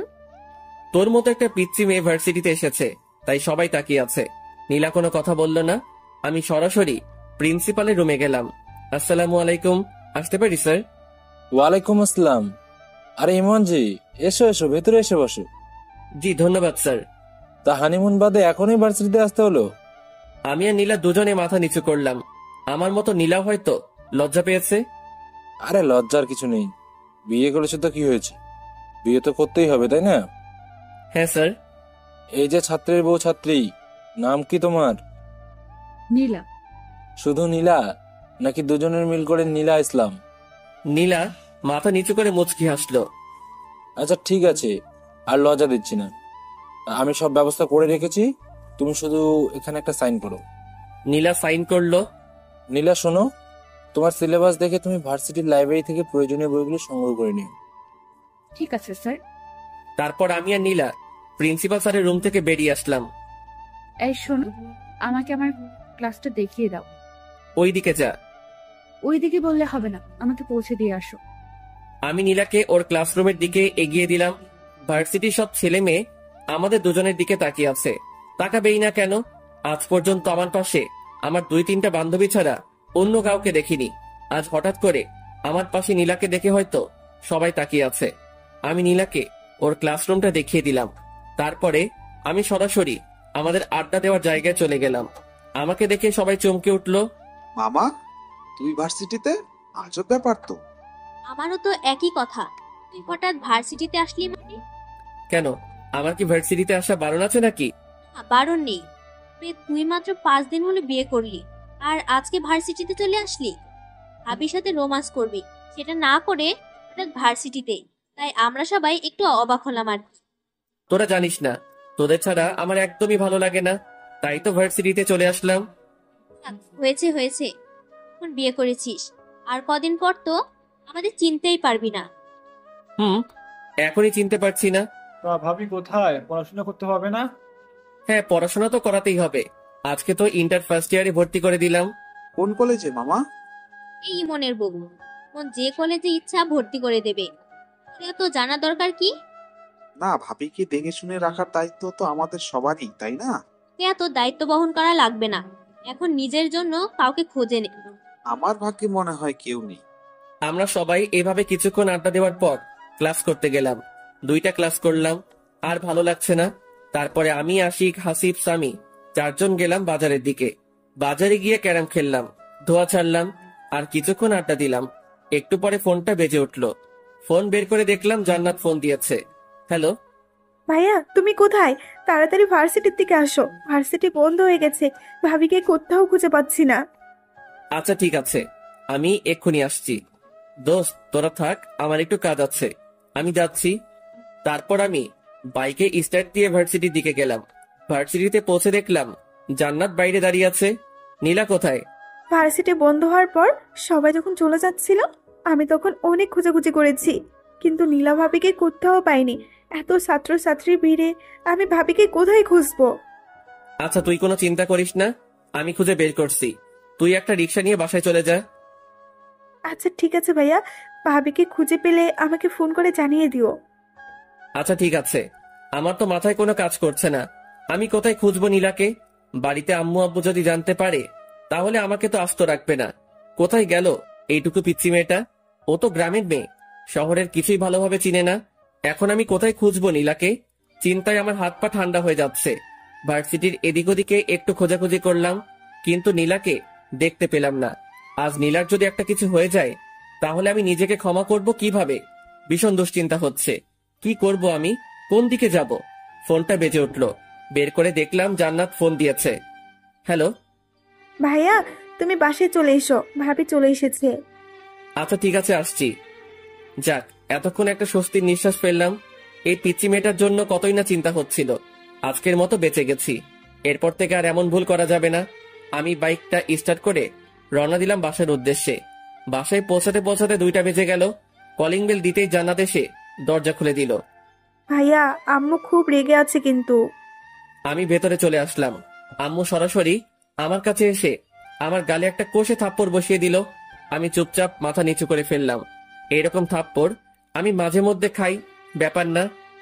তোর জ্ঞান বুদ্ধি কিছু আছে? এইটুকু একটা মেয়েকে ছেড়ে কোথায় গিয়েছিলি? ওর যদি কিছু একটা হতো তাহলে কি করতি তুই? আমি চুপচাপ মাথা নিচু করে আছি। এখন কিছু বলা যাবে না, কারণ আম্মু ইজ ফায়ার। কি হলো, চুপ করে আছিস কেন? কথা বল, ওর কিছু হলে কি করতি তুই? আম্মু আমি একদম বুঝতে পারিনি, এরপর থেকে আর এরকম হবে না। বুঝতে পারিস নাই মানে? এত বড় হয়েছিস, তোর জ্ঞান বুদ্ধি হবে কবে? আম্মু সত্যি এরপর থেকে আর এরকমটা করব না। তোর আব্বু জানতে পারলে আস্ত রাখবে না। যা উপরে যা, নীলার মনটা একদম খারাপ হয়ে আছে, ওর সাথে কিছুক্ষণ কথা বল। আচ্ছা আম্মু। আমি ওপরে গেলাম, দেখলাম নীলা বিছানার এক কোনায় মন খারাপ করে বসে আছে। আমি গিয়ে নীলার সামনে দাঁড়ালাম। নীলা প্লিজ আমাকে ক্ষমা করে দে, আমি একদম বুঝতে পারিনি। ক্ষমা চাওয়ার কিছু নেই, তুমি তো আমার থেকে দূরে থাকতে চাও। না, আসলে আমি মনে করেছিলাম তুই জান্নাতের সাথে বাড়িতে চলে আসবি। প্লিজ আমাকে ক্ষমা করে দে। এরপর থেকে আমি তোকে একা রেখে আর কোথাও যাব না। অমনি নীলা এসে আমাকে জড়িয়ে ধরলো। মানে এত শক্ত করে জড়িয়ে ধরেছে বলে বোঝাতে পারবো না। মনে হচ্ছে কোনো ওয়ালের চিপায় আটকে পড়েছি। তারপরে নীলা আমাকে ঠেলতে ঠেলতে ওয়াশরুমের মধ্যে নিয়ে গেল। আমার কারোর সাথে গোসল করতে ভালো লাগে না। কারোর সাথে লাগুক বা না লাগুক, আমার সাথে লাগবে। তারপরে নীলা শাওয়ার ছেড়ে দিল। আমি আর নীলা একসাথে গোসল করছি। আমি ভালো লাগিয়ে দিচ্ছি। একবার যদি তোমার আর আমার মধ্যে স্বামী স্ত্রীর সম্পর্কটা গড়ে ওঠে, তারপর তুমি তোমার সব গার্লফ্রেন্ডকে ভুলে যাবে। এই, আমার তো কোনো গার্লফ্রেন্ড নেই। তাহলে সেদিন যে বললে আছে? এমনিতেই বলেছি। মিথ্যুক একটা। আচ্ছা ঠিক আছে, ভেজা কাপড় চেঞ্জ করো। মানে কি বলছিস? কি বলছি বুঝতে পারছো না? চেঞ্জ করো তাড়াতাড়ি। তোর সামনে? হ্যাঁ, আমার সামনে চেঞ্জ করতে হবে। মরে গেলেও পারবো না। দেখাচ্ছি তোমায়। এই একদম না, একদম আমার কাছে আসবি না বলছি। আমি নীলাকে জোর করে ঠেলতে ঠেলতে ওয়াশরুমের বাইরে বের করে দিলাম। তারপর আমি চেঞ্জ করে নীলাকে বললাম ভিতরে গিয়ে চেঞ্জ করে আয়। ভেতরে যাব না, এখানেই চেঞ্জ করব। তোর লজ্জা শরম বলতে কিছু নেই?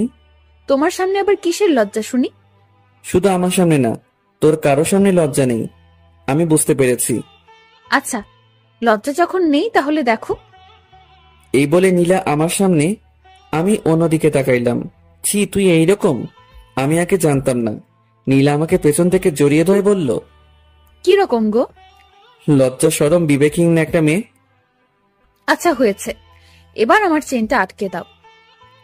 আমি অবাক হয়ে নীলার দিকে তাকাইলাম।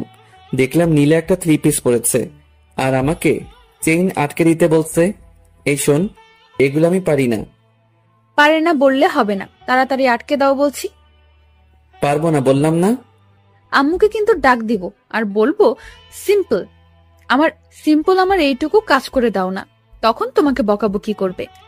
এই শোন, আমার সামনে ভালোভাবে থাকবি। ভালোভাবে থাকবো মানে? মানে তোর ওড়না কোথায়? এই যে বিছানায়।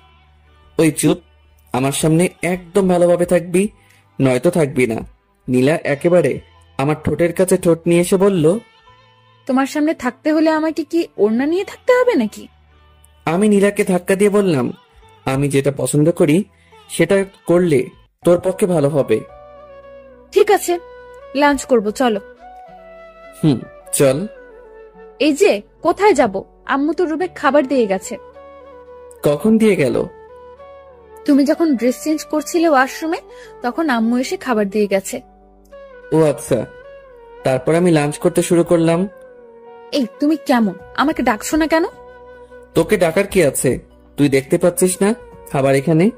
তাই বলে তুমি একা একা খাবে? আমাকে একবারও ডাকবে না? শোন, এত ঢং দেখার সময় নেই। তোর ইচ্ছা হলে খাবি, নয়তো খাবি না। নীলা আমার কাছে আসলো, এসে বলল, আমাকে খাইয়ে দাও। শখ কত? খাইয়ে দাও বলতেছি। কখনোই না। না খাইয়ে দিলে আমি কিন্তু তোমাকে বিরক্ত করব।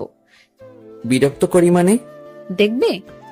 আমি কোনো কথা বললাম না, চুপচাপ খেয়ে যাচ্ছি। নীলা এসে আমার কোলের উপর বসলো। এই, কি হচ্ছেটা কি? নাম বলছি। বললাম তো, খাইয়ে না দিলে বিরক্ত করব। আমি কখনোই তোকে খাইয়ে দেব না, নাম বলছি। না খাইয়ে দিলে আমিও নামবো না। শেষবারের মতো বলছি, নাম বলছি, না হলে কিন্তু ফেলে দেব। ফেলে দিলে তো আম্মু আছে, আম্মুকে ডাকবো। তারপর কি হবে বুঝতেই পারছো। কি করব? এমন দুষ্টু মেয়ে আমি কখনো দেখিনি। আচ্ছা ঠিক আছে, নাম, আমি খাইয়ে দিচ্ছি। প্রথমেই খাইয়ে দিতে বললাম, দিলে না। এখন আমিও নামবো না। যত তাড়াতাড়ি খাইয়ে দিবে তত তাড়াতাড়ি নামবো, আর না হলে দিও না। আমার তো থাকতে ভালোই লাগছে। আর কি করব? নীলাকে খাইয়ে দিতে শুরু করলাম। না খাইয়ে দিলে তো আর নামবে না। আমি নীলাকে খাইয়ে দিচ্ছি, আর নীলা শুধু বারবার আমার হাতে কামড় দিচ্ছে। আমি চুপচাপ সব সহ্য করছি। তাড়াতাড়ি খাইয়ে না দিলে আমার কোল থেকে নামবে না। আচ্ছা, আমার খাওয়া শেষ, এবার তুমি খাও। আমি হাত ধুয়ে নিচ্ছি। এই, তুমি শেষ করলে কেন? খাও বলছি। শোন, এত অত্যাচার রিমান্ডের আসামিকেও করে না, আর আমার খাওয়ার ইচ্ছা শেষ। তুমি এমন বলো না, আমি তোমাকে আর জ্বালাবো না। প্লিজ তুমি খেয়ে নাও। কোয়া শেষ বললাম না? আচ্ছা, আমি তোমাকে খাইয়ে দিচ্ছি। কোনো দরকার নেই। আমি চুপচাপ বিছানায় গিয়ে শুয়ে পড়লাম। আমার কথা শুনলে না তো? আচ্ছা, দেখাচ্ছি। আগে প্লেটগুলো পরিষ্কার করে আসি। একটু একটু ঘুম পাচ্ছে, ঘুমিয়ে পড়বো। এই মুহূর্তেই আবার রিমান্ড শুরু। মানে নীলা এসে খুব জোরে দরজা আটকে দিল। এই, এত শব্দ করছিস কেন? আর দরজা আটকে দিলি কেন? আমি কখনো দরজা আটকে দেই না। এখন আমি এসেছি, এখন থেকে দরজা আটকে দিতে হবে। আটকে দিতে হবে মানে? না মানে, এখন তো আমরা রোম্যান্স করব। যদি কেউ রুমের মধ্যে চলে আসে, তাই আটকে দিলাম। শোন, এখন আমি ঘুমাবো, একদম আমাকে বিরক্ত করবি না। বিরক্তি দেখছোটা কি? তুমি তো আমার একটা কথাও শুনো না। এখন তোমাকে দেখাচ্ছি। এই বলে নীলা আমার পেটের উপর উঠে বসলো। দেখ পিচ্ছি, আমাকে বিরক্ত করিস না। আমি না তোমার বউ? আমি ছাড়া তোমাকে কে বিরক্ত করবে, আদর করবে শুনি? লাগবে না তোর কোনো আদর। দেখো, তুমি কি চাও আমি আম্মুকে সব বলে দেই? বলে দেই মানে?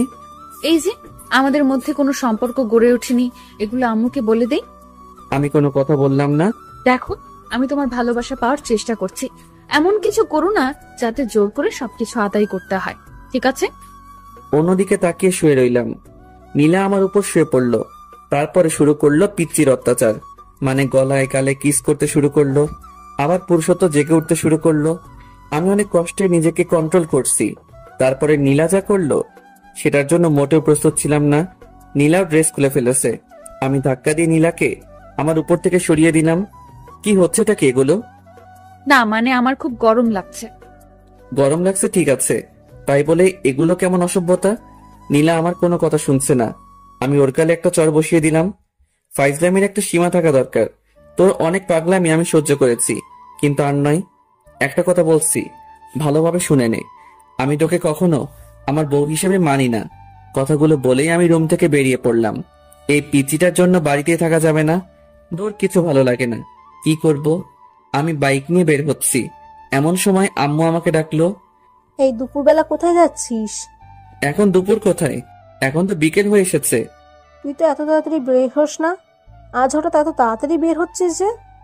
না আম্মু, একটু কাজ আছে, তার জন্য আগে যাচ্ছি। ও আচ্ছা, ঠিক আছে, সাবধানে যাস। ঠিক আছে। তারপরে আমি বাইক নিয়ে বেরিয়ে পড়লাম বাজারের দিকে। এত সকাল সকাল তো কেউ আসবে না, সবাইকে একটা ফোন করি তাহলে আসবে। আমি সবাইকে ফোন দিয়ে বাজারে আসতে বললাম।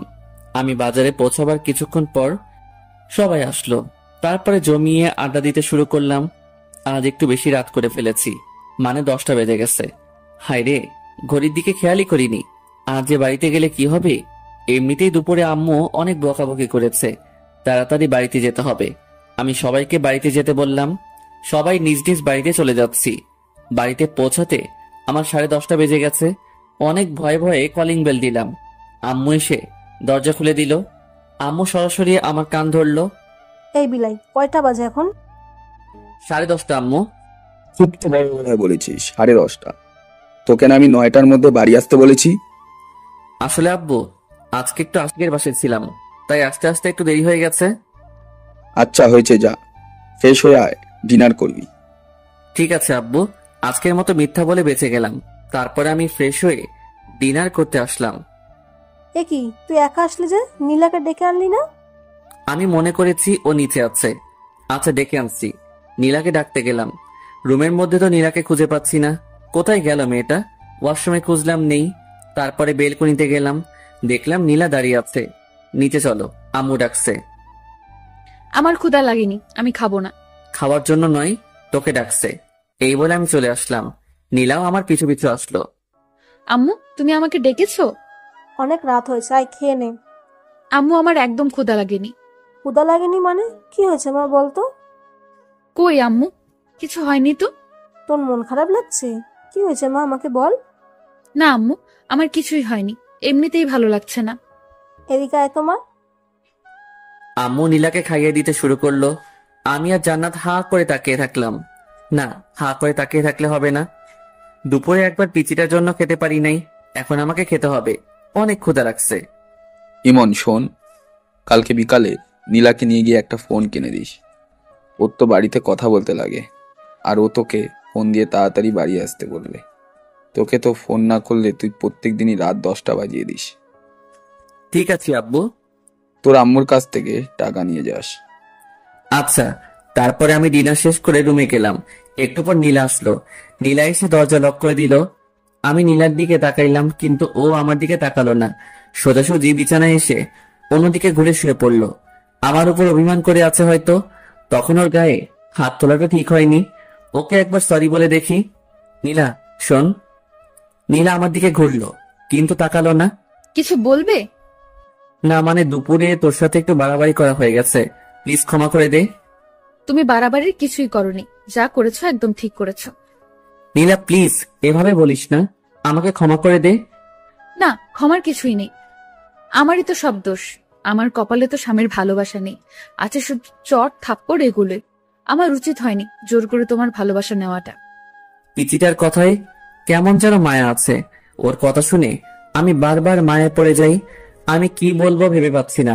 আমাকে কথা বলার সব রাস্তায় পিচিটা বন্ধ করে দিল। আমি শুয়ে পড়লাম। একটু পর পর নীলার দিকে তাকাচ্ছি, কিন্তু ও আমার দিকে তাকাচ্ছে না। যে মেয়েটা সবসময় জড়িয়ে ধরতো, এটা করতো ওটা করতো, আর আজকে চুপচাপ শুয়ে আছে, ভাবা যায়। কিছুক্ষণ পর আমি ঘুমিয়ে পড়লাম।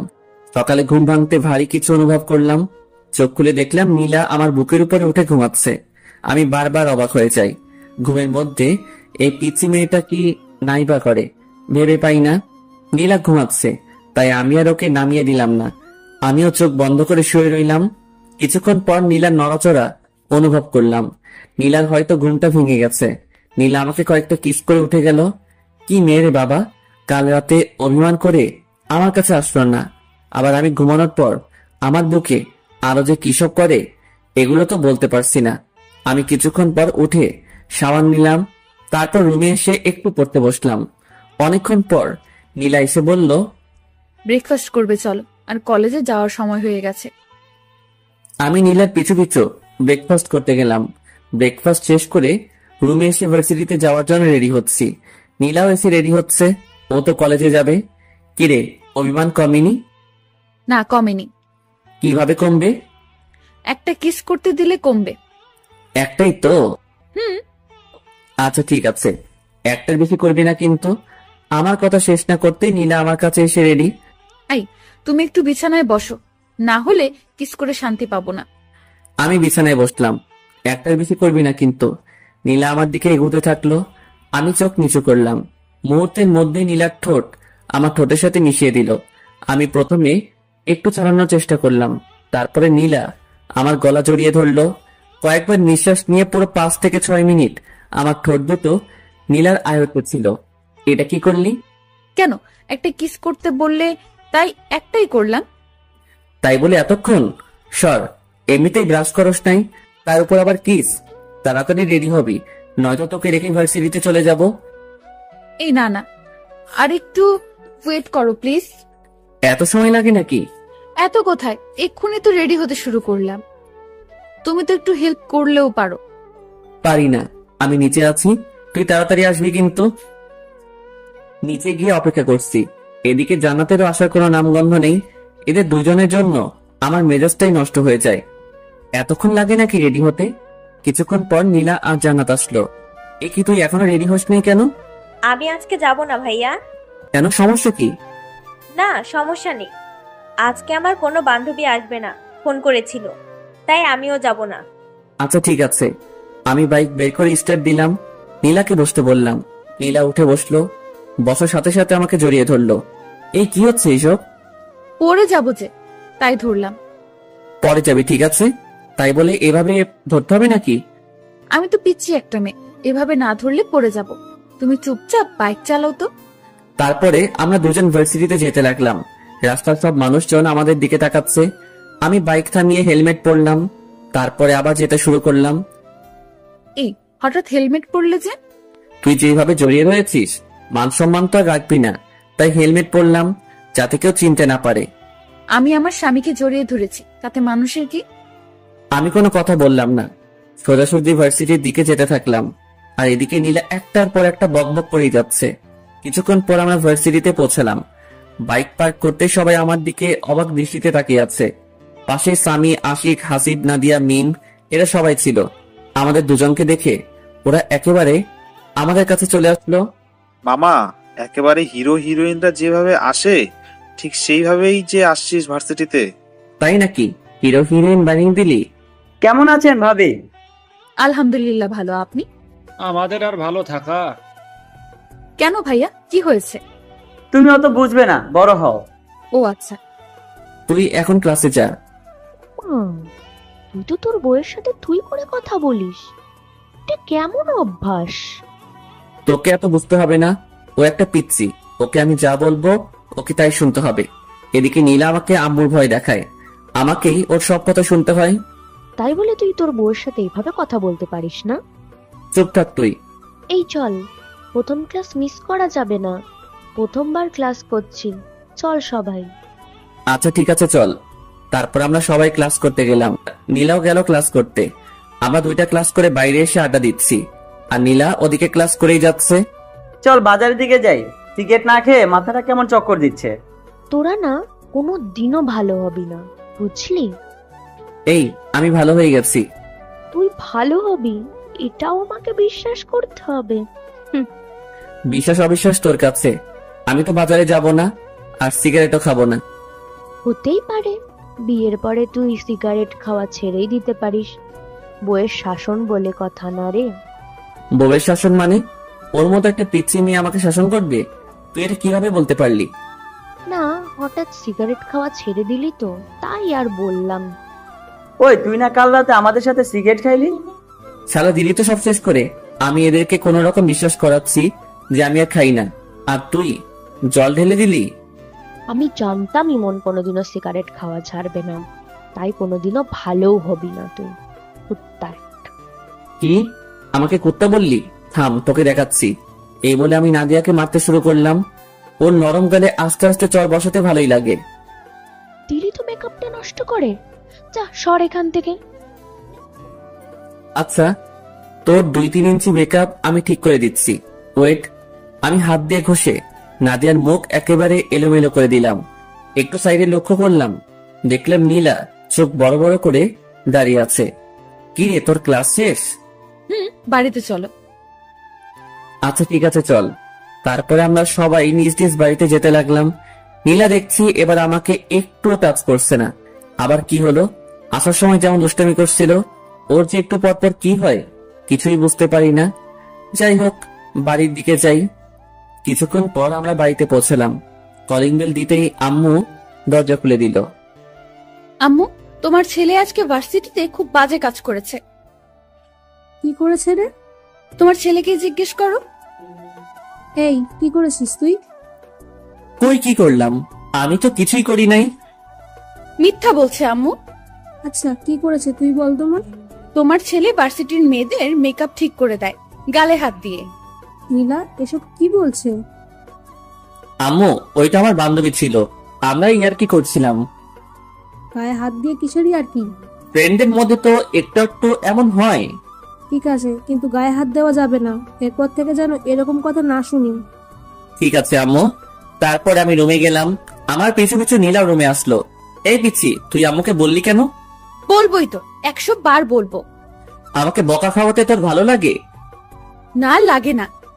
কিন্তু তুমি অন্য মেয়েদের গালে কেন হাত দিবে? ওটা তো আমার ফ্রেন্ড ছিল, ওর সাথে আমি মজা করছিলাম। তুমি মজা করো আর যাই করো, আমার ছাড়া অন্য কোনো মেয়ের গালে বা অন্য কোথাও স্পর্শ করতে পারবে না। কেন? তোর সমস্যা কোথায়? নীলা আমাকে জড়িয়ে ধরলো আর বলল, তুমি শুধু আমার, আমি ছাড়া কেউ তোমার ধারে কাছেও আসতে পারবেন না। ছাড় তো, এখন গোসল করব। ছাড়বো কেন? চলো, আমিও গোসল করব। না, আগে আমি, তারপরে তুই। বললাম না দুজন একসাথে। আমার কথা না শুনলে কি হবে সে তো দেখতেই পেলে একটু আগে। তোর এই ঝামেলা থেকে যেদিন আমাকে তোমার আপন করে নেবে সেদিনই তুমি মুক্তি পাবে। কোনোদিনও না।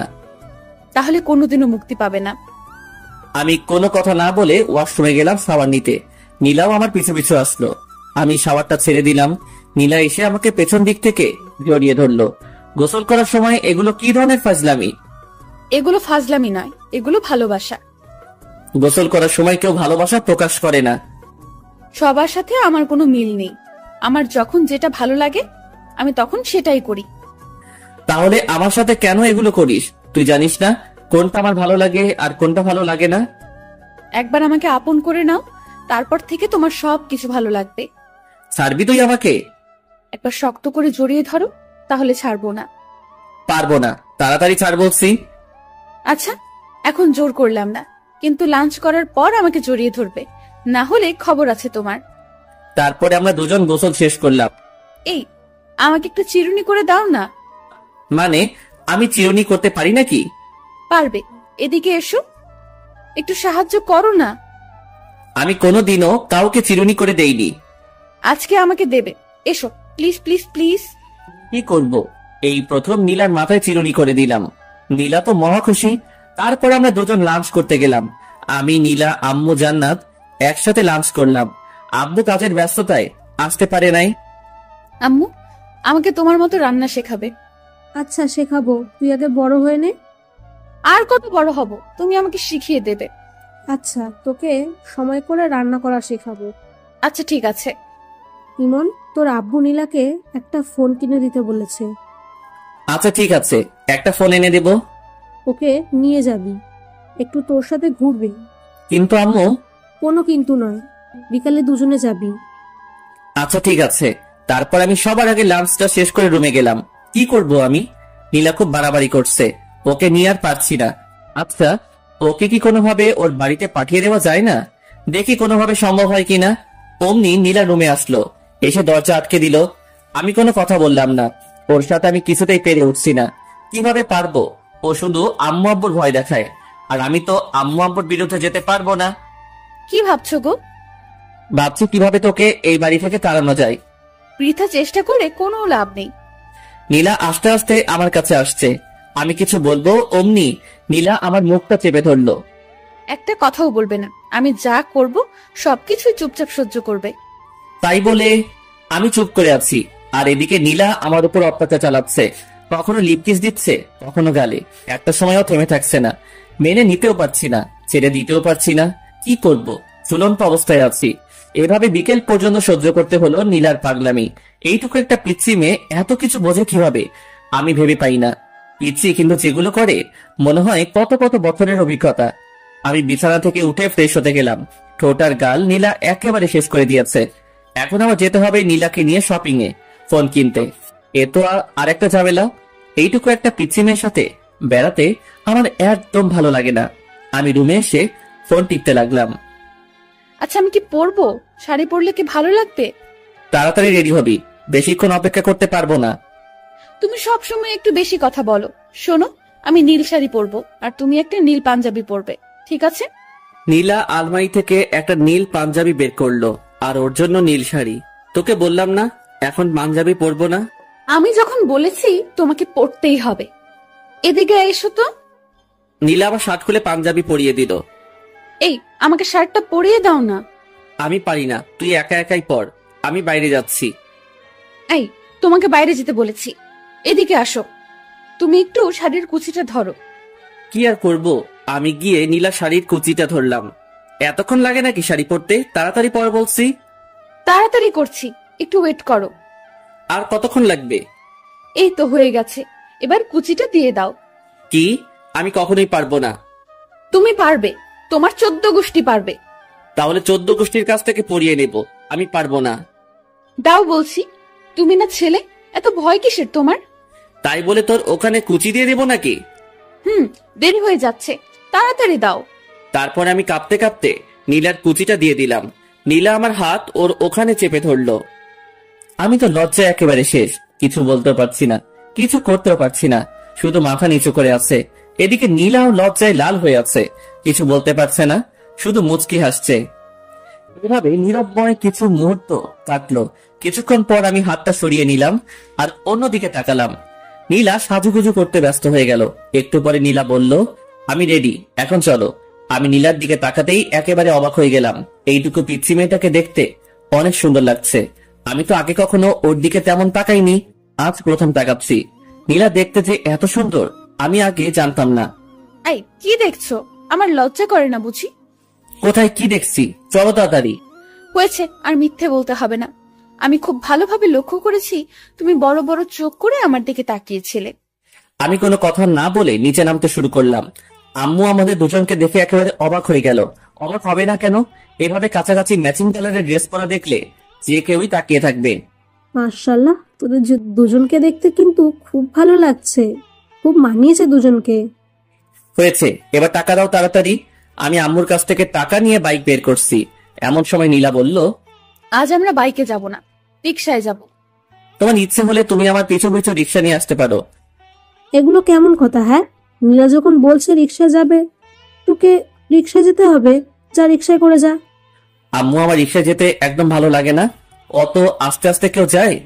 এত কিছু বুঝি না, নীলামায়ের সাথে রিক্সা করে যা। আচ্ছা ঠিক আছে আম্মু। তারপরে আমি আর নীলা বেরিয়ে পড়লাম। বাড়ির সামনে কিছুক্ষণ দাঁড়াতে একটা রিক্সা আসলো। আমরা রিক্সায় উঠলাম। নীলা আমার কাঁধে মাথা রেখে বক বক করে যাচ্ছে। আমি কোনো কথা বলছি না, চুপচাপ বসে আছি। কিছু বলো, চুপ করে আছো কেন? তোর সাথে কথা বলতে ইচ্ছে করে না। তো কার সাথে কথা বলতে ইচ্ছে করে? তুই চুপ করে থাকতো। আমার চুপ থাকতে ভালো লাগে না, সবসময় তোমার সাথে কথা বলতে ইচ্ছে করে। আচ্ছা তুই বলতে থাক, আমি চুপ করে থাকলাম। আর একটা কথা বলবো না।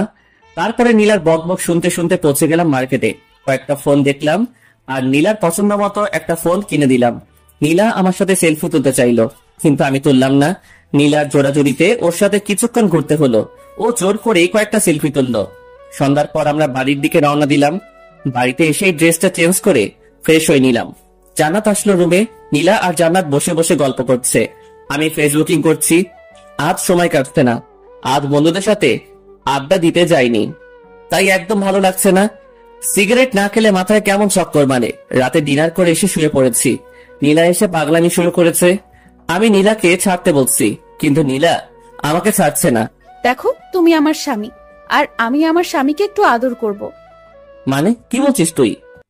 মানে আজকে আমাদের স্বামী স্ত্রীর সম্পর্ক গড়ে উঠবে। কখনোই না। তুমি আর কতদিন আমাকে কষ্ট দেবে? আমি কাউকে কষ্ট দিই না। কেন, তুমি আমাকে কষ্ট দিচ্ছ না? জানি না, আমার একদম ভালো লাগছে না। আমি ঘুমাবো, বিরক্ত করিস না প্লিজ। কিছুক্ষণ পর আমি ঘুমিয়ে পড়লাম। সকালে ঘুম থেকে উঠে একটু অসুস্থ লাগছে, কেমন জ্বর জ্বর লাগছে। নীলা আজকে আগে উঠে গেছে ঘুম থেকে। উঠে তো নীলাকে দেখতে পেলাম না। কিছুক্ষণ পর নীলা রুমে আসলো, এসে বলল, কখন ঘুম থেকে উঠবে? ভার্সিটিতে যাওয়ার সময় হয়ে গেছে, ওঠো তাড়াতাড়ি। তুই আর জান্নাত যা, আজকে আমি যাব না, একটু অসুস্থ লাগছে। কি হয়েছে তোমার? একটু জ্বর জ্বর লাগছে। কই দেখি। এ কি, তোমার তো ভীষণ জ্বর। তারপরে নীলা আমাকে ধরে ওয়াশরুমে নিয়ে গেল। আমি ফ্রেশ হয়ে আসলাম। নীলা আমার জন্য খাবার নিয়ে আসলো, আমাকে জোর করে ও নিজের হাতে খাইয়ে দিল, তারপরে ওষুধ খাইয়ে দিল। নীলার সেবা যত্নে আমি খুব তাড়াতাড়ি সুস্থ হয়ে গেলাম। এই কয়দিন আমি বুঝলাম নীলা সত্যি আমাকে খুব ভালোবাসে। নীলাকেও আমার ভালো লাগতে শুরু করে। আমি ভাবছি নীলাকে আমি আপন করে নিব, আস্তে আস্তে ওকে আপন করে নিব। হুট করে যদি একবার চেঞ্জ হয়ে যায় তাহলে কেমন লাগবে? তার চেয়ে বরং আস্তে আস্তে নীলার কাছে যাই। অসুস্থ থাকায় 2 দিন থেকে ভার্সিটিতে যাওয়া হয়নি, বন্ধু বান্ধবের সাথে আড্ডা দেওয়া হয়নি। আজ বিকেলে বাজারে গেলাম আড্ডা দিতে। সন্ধ্যা হয়ে এসেছে, এমন সময় নীলা আমাকে ফোন করলো। হ্যালো, কোথায় আছো তুমি? এই তো বাজারে আছি। তাড়াতাড়ি বাড়িতে চলে এসো। আচ্ছা, আসছি একটু পর। তুমি এখনো পুরোপুরি সুস্থ হওনি, তাড়াতাড়ি আসো প্লিজ। আচ্ছা ঠিক আছে। বন্ধুদের সাথে আড্ডা দিয়ে 8টার দিকে বাড়িতে গেলাম। কলিং বেল দিলাম, নীলা এসে দরজা খুললো। এই, তোমাকে না তাড়াতাড়ি আসতে বললাম? তাড়াতাড়িতে চলে আসলাম। এটা তাড়াতাড়ি আসা হলো? রাত 8টা পেরিয়ে গেছে। রাত 8টা আবার দেরি হলো নাকি? আচ্ছা ঠিক আছে, তাড়াতাড়ি ফ্রেশ হয়ে আসো। আচ্ছা ঠিক আছে। পরে আমি ফ্রেশ হয়ে রুমে আসলাম। কি হয়েছে, এত তাড়াতাড়ি বাড়িতে ডাকলি কেন? কিছু হয়নি, তোমাকে একটু আদর করব তাই বাড়িতে আসতে বললাম। আদর মানে? আদর বোঝো না? আচ্ছা দেখাচ্ছি। আজ নীলাকে দেখতে একদম অন্যরকম লাগছে, কেমন ছটফট করছে আমার ভালোবাসা পাওয়ার জন্য। নীলা আমাকে জড়িয়ে ধরে বিছানায় শুইয়ে দিল। আমি তেমন রিয়েক্ট করলাম না। নীলা আস্তে আস্তে আমার খুব কাছে চলে আসলো। দুজনের নিঃশ্বাস দুজনের মুখের উপরে পড়ছে। আমি নীলার চোখের ভাষা বুঝতে পারলাম, কিন্তু ওর কাছে এগিয়ে গেলাম না। নীলা শুধু ছটফট করছে। আমি সবকিছু বুঝেও নীলার কাছ থেকে সরে গেলাম। কত কষ্ট দেবে আমাকে, একবার আসো আমার কাছে। আমি মনে মনে বলছি, হারে পিচ্ছি, আস্তে আস্তেই তোর খুব কাছে চলে যাব, আপন করে নেব তোকে। তুই শুধু একটু ধৈর্য ধর। কিছু বলছো না কেন? আমার কষ্টটা একবার বোঝার চেষ্টা করো। আমি কোনো কথা বললাম না। কি বলবো? আমি যে হঠাৎ করে নীলার কাছে যেতে পারছি না। নীলাকে খুব শক্ত করে জড়িয়ে ধরতে ইচ্ছে করলো, আলতো করে ওর কানের কাছে মুখ নিয়ে বলতে ইচ্ছে করলো, আমিও যে তোকে ভালোবাসে ফেলেছি পিচ্ছি। কিন্তু অজানা এক বাধায় সবকিছু আটকে গেল, কিছুই করতে পারলাম না। আম্মু এসে আমাদের ডিনার করার জন্য ডাকলো। আমি আর নীলা নিচে গেলাম ডিনার করতে। আব্বু চলে এসেছে। আমরা সবাই একসাথে ডিনার শেষ করলাম।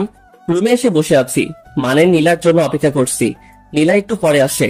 আম্মুকে মনে হয় একটু হেল্প করে, তাই আসতে একটু দেরি হয়। কিছুক্ষণ পর নীলা আসলো, হাতে 1 গ্লাস পানি আর ওষুধ নিয়ে। এখন আবার ওষুধ কেন? সুস্থ হলেও ওষুধ খেতে হয়। ওষুধ খেলে আর অসুস্থ হবে না, না হলে অসুস্থ হওয়ার সম্ভাবনা থাকে। আমি তো সুস্থ হয়ে গেছি, আমি একদম সুস্থ, এখন ওষুধ খাওয়া লাগবে না। বেশি কথা বলো না তো, দেখি আমি খাইয়ে দেই।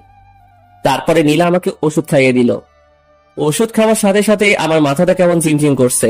বুঝলাম না নীলা আমাকে কি খাওয়ালো, কেমন অলসতা বিরাজ করতে শুরু করলো। মনে হচ্ছে নীলা হয়তো আমাকে ঘুমের ওষুধ খাওয়ালো, কিন্তু নীলা আমাকে ঘুমের ওষুধ খাওয়াতে যাবে কেন? নীলা আমার কাছে আসলো, এসে বলল, আজ তোমাকে আমি আপন করে নেব, কেউ আটকাতে পারবে না।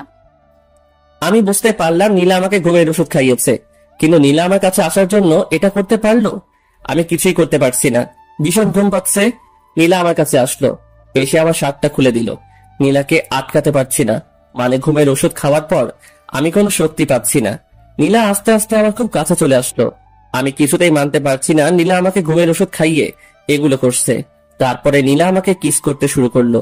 আজ নীলার হাত থেকে আমার নিস্তার নেই, একেবারে শেষ করে ফেলবে। নীলা ওর ড্রেস খুলে ফেললো। এখন আমাদের দুজনের শরীরে একটা সুতা পর্যন্ত নেই। নীলা আমার খুব কাছে চলে আসলো। আমি নীলাকে আটকাতে পারলাম না, সবকিছু শেষ করে ফেললো। নীলার প্রতি আমার অনেক রাগ হলো। ও আমাকে ঘুমের ওষুধ খাইয়ে নীলাকে মারতে ইচ্ছে করছে, কিন্তু আমি উঠে বসার মতো শক্তি পাচ্ছি না। নীলা আমার উপরে শুয়ে আছে, একটু পর পর আমার দিকে তাকাচ্ছে। কিছুক্ষণ পর নীলা আমাকে বিছানা থেকে তুলে ওয়াশরুমে নিয়ে গেল। দুজনে একসাথে শাওয়ার নিলাম। শাওয়ার নেওয়ায় আমার ঘুম একেবারে ভেঙে গেল। আমার নিজের প্রতি অনেক রাগ হতে শুরু করলো। নীলা আমার সাথে এগুলো করলো, অথচ আমি ওকে আটকাতে পারলাম না। আমি ড্রেস চেঞ্জ করে রুমে চলে আসলাম। আজ নীলার খবর আছে, ও কি করলো আমার সাথে। নীলা ওয়াশরুম থেকে বেরিয়ে আসতে আমি ওকে একটা চর বসিয়ে দিলাম। তুই এটা কি করলি আমার সাথে? যা করেছি একদম ঠিক করেছি, এটা ছাড়া আমার কোনো উপায় ছিল না। নীলার কথা শুনে আমার রাগ আরো বেড়ে গেল।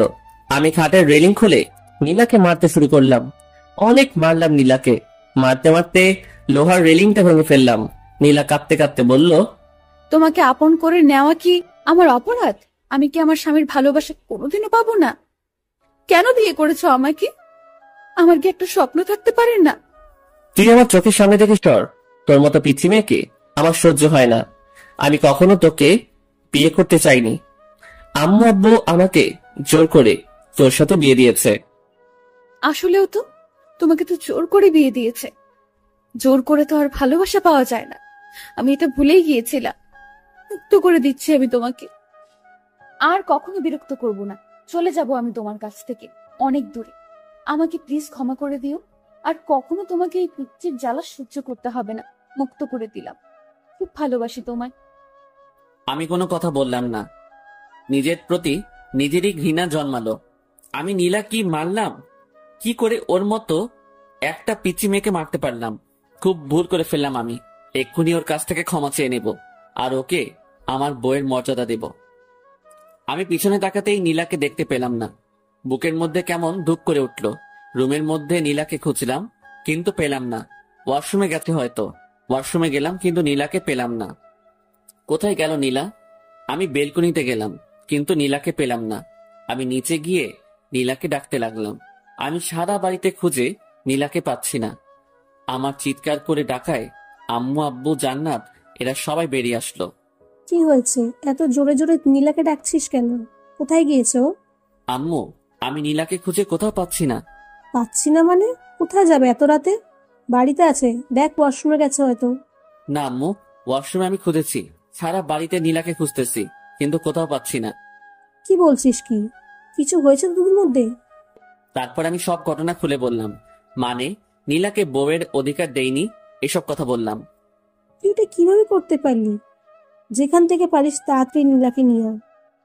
আনবো আম্মু, আমি নীলাকে খুঁজে আনবো। আমি নীলাকে কোথাও যেতে দেব না। তারপর আমি বাড়ি থেকে বেরিয়ে পড়লাম নীলাকে খুঁজতে। কোথায় খুঁজবো আমি নীলাকে? কোথায় গেল মেয়েটা? আশেপাশে অনেক খোঁজাখুঁজি করলাম কিন্তু নীলাকে কোথাও পেলাম না। চোখ দিয়ে জল গড়িয়ে গড়িয়ে পড়ছে। নিজেকে ভীষণ অপরাধী মনে হচ্ছে। আমার কান্না কোনোভাবে থামছে না। আমি নীলাকে খুঁজতে খুঁজতে রাস্তার মাঝখানে চলে আসি। এমন সময় একটা মিনি ট্রাক এসে আমাকে ধাক্কা দেয়। 3 দিন পর আমার জ্ঞান ফেরায়। আমি নিজেকে হাসপাতালে আবিষ্কার করলাম। আশেপাশে লক্ষ্য করলাম, দেখলাম আম্মু চেয়ারে বসে আছে। আম্মু, আমি এখানে কেন? 3 দিন আগে একটা ট্রাকের সঙ্গে তুই অ্যাক্সিডেন্ট করেছিলি। আমার সবকিছু মনে পড়ে গেল। আমি উঠে বেরিয়ে যেতে লাগলাম। আম্মু আমাকে আটকালো। কোথায় যাচ্ছিস তুই? আম্মু, নীলাকে খুঁজে বের করতে হবে। নীলাকে সবাই খুঁজছে, তুই এখন অনেক অসুস্থ, তোকে এখন যাওয়া লাগবে না। না আম্মু, নীলাকে আমি খুঁজতে যাব। নীলার সাথে আমি খুব অন্যায় করেছি। ওকে যেখান থেকে হোক আমাকে খুঁজে বের করতেই হবে। আচ্ছা ঠিক আছে, আগে সুস্থ হয়ে নে, তারপর খুঁজিস। আর শোন, নীলা হয়তো বা অ্যাক্সিডেন্ট করেছে। অ্যাক্সিডেন্ট করেছে মানে? কোথায় নীলা? তোমরা কিভাবে জানলে? আমাদের বাসা থেকে একটু সামনেই সেদিন রাতে আরো একটা অ্যাক্সিডেন্ট হয়েছিল, আর ওটা নীলাই ছিল, কারণ ওখানে নীলার রক্তাক্ত ওড়না পাওয়া গেছে। নীলার অ্যাক্সিডেন্টের কথা শুনে আমার বুকের ভিতর কেমন যেন করছে। নীলার কিছু হয়নি তো? কেমন আছে? কোথায় আছে? তুই কোনো চিন্তা করিস না, আশেপাশে সব হাসপাতালে খবর নেওয়া হচ্ছে, নীলাকে খুব তাড়াতাড়ি পাওয়া যাবে। আম্মুর কথায় একটু স্বস্তি পেলাম কিন্তু থাকতে পারছি না। না, আমাকে এখন নীলাকে খুঁজতে যেতে হবে। আমি কারো উপরে ভরসা পাচ্ছি না। আমি নিজে নীলাকে খুঁজে বের করব। আমি কারো কথা না শুনে হাসপাতাল থেকে বেরিয়ে পড়লাম। আশেপাশে আমি নীলাকে খুঁজতে শুরু করলাম। আমি কয়েকটা হাসপাতালে খোঁজ নিলাম কিন্তু ওরা কেউ নীলার ব্যাপারে কিছু বলতে পারল না। আমার মাথায় হাতে পায়ে সব জায়গায় ব্যান্ডেজ। নাড়াচাড়া করায় আমার মাথার ব্যান্ডেজ দিয়ে রক্ত বেরিয়ে পড়ছে। আমি নিরুপায় হয়ে রাস্তা দিয়ে হাঁটছি আর আমার মাথা দিয়ে টপে টপে রক্ত ঝরছে। কিছু দূর এগুতে আশিক, সামি ওরা আমাকে দেখতে পেল। আমার মাথা দিয়ে রক্ত পড়ায় ওরা আবার আমাকে হাসপাতালে নিয়ে গেল। ডাক্তার আমার মাথায় আবার ওষুধ লাগিয়ে ব্যান্ডেজ করে দিল। নীলার জন্য আমার ভীষণ কষ্ট হচ্ছে। কোথায় পাবো আমি নীলাকে? নীলাকে ছাড়া আমি আর এক মুহূর্ত থাকতে পারছি না। ডাক্তার আমাকে ঘুমের ইনজেকশন দিয়ে ঘুমিয়ে রাখে। এভাবে 7টা দিন পেরিয়ে গেল। আমি এখন মোটামুটি সুস্থ। আজকে আমাকে হাসপাতাল থেকে বাড়িতে নিয়ে গেল। এই 7টা দিন আমার কিভাবে কেটেছে আমি বুঝতেই পারিনি। এখন আমি থাকতে পারছি না নীলাকে ছাড়া। আমার ভীষণ কষ্ট হচ্ছে। নীলাকে একটু দেখার আশায় আমি ছটফট করে বেড়াচ্ছি। এখন আমি নীলাকে খুঁজে বেড়াই। সকাল থেকে শুরু করে রাত পেরিয়ে যায়, আমি নীলাকে খুঁজি, কিন্তু কোথাও পাই না। শহরের আনাচে কানাচে প্রত্যেকটা কোনায় আমি নীলাকে খুঁজেছি, কিন্তু কোথাও পাইনি। ভাবছি ঢাকায় যাব, ওখানে গিয়ে নীলাকে খুঁজবো। আমি বাড়িতে জানিয়ে ঢাকা যাওয়ার উদ্দেশ্যে বের হলাম। রাজশাহী থেকে ঢাকাতে যেতে 6 ঘন্টার মতো সময় লাগে। নীলার কথা ভাবতে ভাবতে আর নীলাকে খোঁজার আশায় আমি ঢাকায় পৌঁছে গেলাম। ঢাকায় গিয়ে একটা হোটেলে রুম নিলাম। তারপর নীলাকে খুঁজতে শুরু করলাম। প্রথমে শহরের হাসপাতালগুলোতে নীলার খোঁজ করতে শুরু করলাম। সারাদিন নীলাকে খুঁজি, মাঝরাত পর্যন্ত খুঁজে বেড়াই। আবার হোটেলে ফিরে আসি গভীর রাতে। নীলাকে কোথাও খুঁজে পাই না। রাতে বাসায় ফিরে ঘুম আসে না। নীলার কথা ভাবতে ভাবতে সকাল হয়ে যায়। এভাবে 1 মাসের মতো আমি নীলাকে খুঁজি, কিন্তু পাই না। 1 মাস নিয়মিত ঘুম না পাড়ায় আমি একটু অসুস্থ হয়ে পড়লাম। আমি বাড়িতে ফিরে আসলাম। সবার কাছে নিজেকে অপরাধী মনে হয়। আমি সত্যি বড় অপরাধী। আমি নীলার সাথে অনেক অপরাধ করেছি। চাচা চাচির সামনে নিজের মুখ দেখাবো কিভাবে? ওদের একমাত্র মেয়ে, ওরা কত কষ্ট আছে। আমার ভীষণ কষ্ট হয়। যদি কাউকে দেখাতে পারতাম তাহলে সেই বুঝতো আমার ভেতরটা। রুমে শুয়ে আছি, এমন সময় আম্মু আসলো খাবার নিয়ে। ঢাকায় গিয়ে তো নিজের শরীরের অবস্থা একেবারে শেষ করে ফেলেছিস। শোন, যা হয়েছে সেটা তোর ভাগ্য ছিল। তুই দেখিস নীলা একদিন ঠিক ফিরে আসবে। আমি আম্মুকে জড়িয়ে ধরে কান্না করতে শুরু করলাম। আমার ভীষণ কষ্ট হয়, ভীষণ। আমি বুঝতে পারি, তোর দিকে তাকালেই আমি সবকিছু বুঝতে পারি। আম্মু, এখন কি করব আমি? সবকিছু ঠিক হয়ে যাবে, তুই একটু ধৈর্য ধর। তারপরে আম্মু আমাকে খাইয়ে দিল। আমি বসে বসে নীলার সেই দুষ্টুমিগুলো ভাবছি। কত কিছুই না করতো একটু ভালোবাসা পাওয়ার জন্য। আজ আমি ওকে আমার সব ভালোবাসা দিতে চাই, কিন্তু আজ ও নেই। ওদিকে নীলা এখন দুবাইয়ে। নীলা সেদিন রাতে বাড়ি থেকে বের হওয়ার পর কোথায় যাবে, কি করবে, এসব ভাবতে ভাবতে রাস্তা দিয়ে হাঁটছিল। নীলা তো এই মুখ নিয়ে বাসায় ফিরে যেতে পারবে না। নীলা রাস্তা দিয়ে যাওয়ার সময় একটা কারের সাথে ধাক্কা খায়। নীলার মাথায় ভীষণ আঘাত পায়। গভীর রাত্রে রাস্তায় কেউ ছিল না। কারের ড্রাইভারটি নীলাকে তুলে হসপিটালে নিয়ে যায়। কারের ড্রাইভারটির নাম সাইদ। সাইদ নীলাকে হসপিটালে নিয়ে যাওয়ায় নীলাকে হালকা চিকিৎসা দেয়। ডাক্তার বলেন রোগীর মাথায় ভীষণ আঘাত লেগেছে, একটা অপারেশন করাতে হবে। আর আমরা এই গুরুত্বপূর্ণ অপারেশনটি করতে পারবো না। রোগীকে উন্নত চিকিৎসার জন্য ঢাকায় নিয়ে গেলে ভালো হয়। আর অপারেশনটা যত তাড়াতাড়ি হবে রোগীর জন্য ততই ভালো। অপারেশনে যদি কোনো ত্রুটি হয় তাহলে রোগীর স্মৃতিশক্তি হারিয়ে যেতে পারে। এমন সময় সাইদ পড়ল ভীষণ বিপদে। সাইদ কি করবে, কিভাবে নীলার ভালো অপারেশন করাবে? সাইদ তার বাড়ির লোকজনের সঙ্গে কথা বলবে। সাইদ সহ ওদের পরিবারের সবাই প্রবাসে বসবাস করে, মানে দুবাইয়ে থাকে। সাইদ বাংলাদেশে বেড়াতে এসেছে। সাইদের বাড়ির লোকজন বলল মেয়েটিকে নিয়ে দুবাই চলে আয়, এখানে ওকে উন্নত চিকিৎসা দিলে ও খুব তাড়াতাড়ি সুস্থ হয়ে যাবে। সাইদ ডাক্তারের সঙ্গে কথা বলে নীলাকে দুবাই নিয়ে যাওয়ার ব্যবস্থা করলো। নীলা মাথায় ভীষণ আঘাত পাওয়ায় জ্ঞান হারিয়ে ফেলেছে। এখনো পর্যন্ত নীলা অজ্ঞান হয়ে আছে। ওখান থেকে নীলাকে দুবাই নিয়ে যেতে একদিন সময় লাগলো। তারপর নীলাকে দুবাইয়ের সবচেয়ে ভালো একটা হসপিটালে শিফট করা হলো। দুবাইয়ের ডাক্তাররা নীলার অপারেশন করতে শুরু করলো। মাথায় আঘাত, খুব গুরুত্বপূর্ণ একটা অপারেশন। অপারেশন করতে প্রায় 3 ঘন্টার মতো সময় লাগলো। ডাক্তার বলেছে অপারেশন সাকসেসফুল, কিন্তু নীলার জ্ঞান ফিরতে অনেক দেরি হবে। নীলা কোমায় চলে গেছে। এখান থেকে জ্ঞান ফিরতে কত সময় লাগবে তা বলা সম্ভব নয়, তবে ডাক্তারদের ধারণা মতে 2-3 মাস সময় লাগতে পারে। এদিকে 1 মাস পেরিয়ে গেছে। আমি নীলাকে শহরের আনাচে কানাচে খুঁজে বেড়াই। কেউ নীলার একটু খোঁজও দিতে পারে না। রাত দিন এক করে আমি নীলাকে খুঁজে বেড়াই। আশা একটাই, নীলাকে আমি একদিন ঠিক খুঁজে পাবো। আব্বু পুলিশকে জানিয়েছিল। পুলিশেরও নীলাকে অনেক খোঁজার ব্যবস্থা করেছে, কিন্তু তারাও ব্যর্থ। এইভাবে নীলাকে খুঁজতে খুঁজতে আর বুকে কষ্টের পাহাড় জমিয়ে থাকতে থাকতে আরো 2টা মাস কেটে গেল। আজ 3 মাস পেরিয়ে গেল, নীলার কোনো খবর নেই। আমি এখনো নীলাকে খুঁজে বেড়াই। একদিন লাঞ্চ করছি, এমন সময় আম্মু বলল, দেখ, নীলাকে তো অনেক খুঁজলি, কোথাও পেলি না। ভাগ্যে থাকলে একদিন নীলা ঠিক ফিরে আসবে। তার চেয়ে বরং তুই আবার ভার্সিটিতে যা, ক্লাস কর, তোর সময় কেটে যাবে। আচ্ছা আম্মু, কালকে থেকে ভার্সিটিতে যাব। ওদিকে 3 মাস পর নীলার জ্ঞান ফিরল। ডাক্তাররা আগে থেকে বলেছিল যে আজকে বিকেল 3টা-4টার মধ্যে নীলার জ্ঞান ফেরার সম্ভাবনা রয়েছে। তাই সাইদ সহ ওর আব্বু আম্মু ওরা হসপিটালে এসে বসে থাকে নীলার জ্ঞান ফেরার আশায়। নীলার জ্ঞান ফিরে এসে দেখলো সে একটা হসপিটালে। আশেপাশে লক্ষ্য করতে দেখলো 3 জন বসে আছে। আমি এখানে কেন?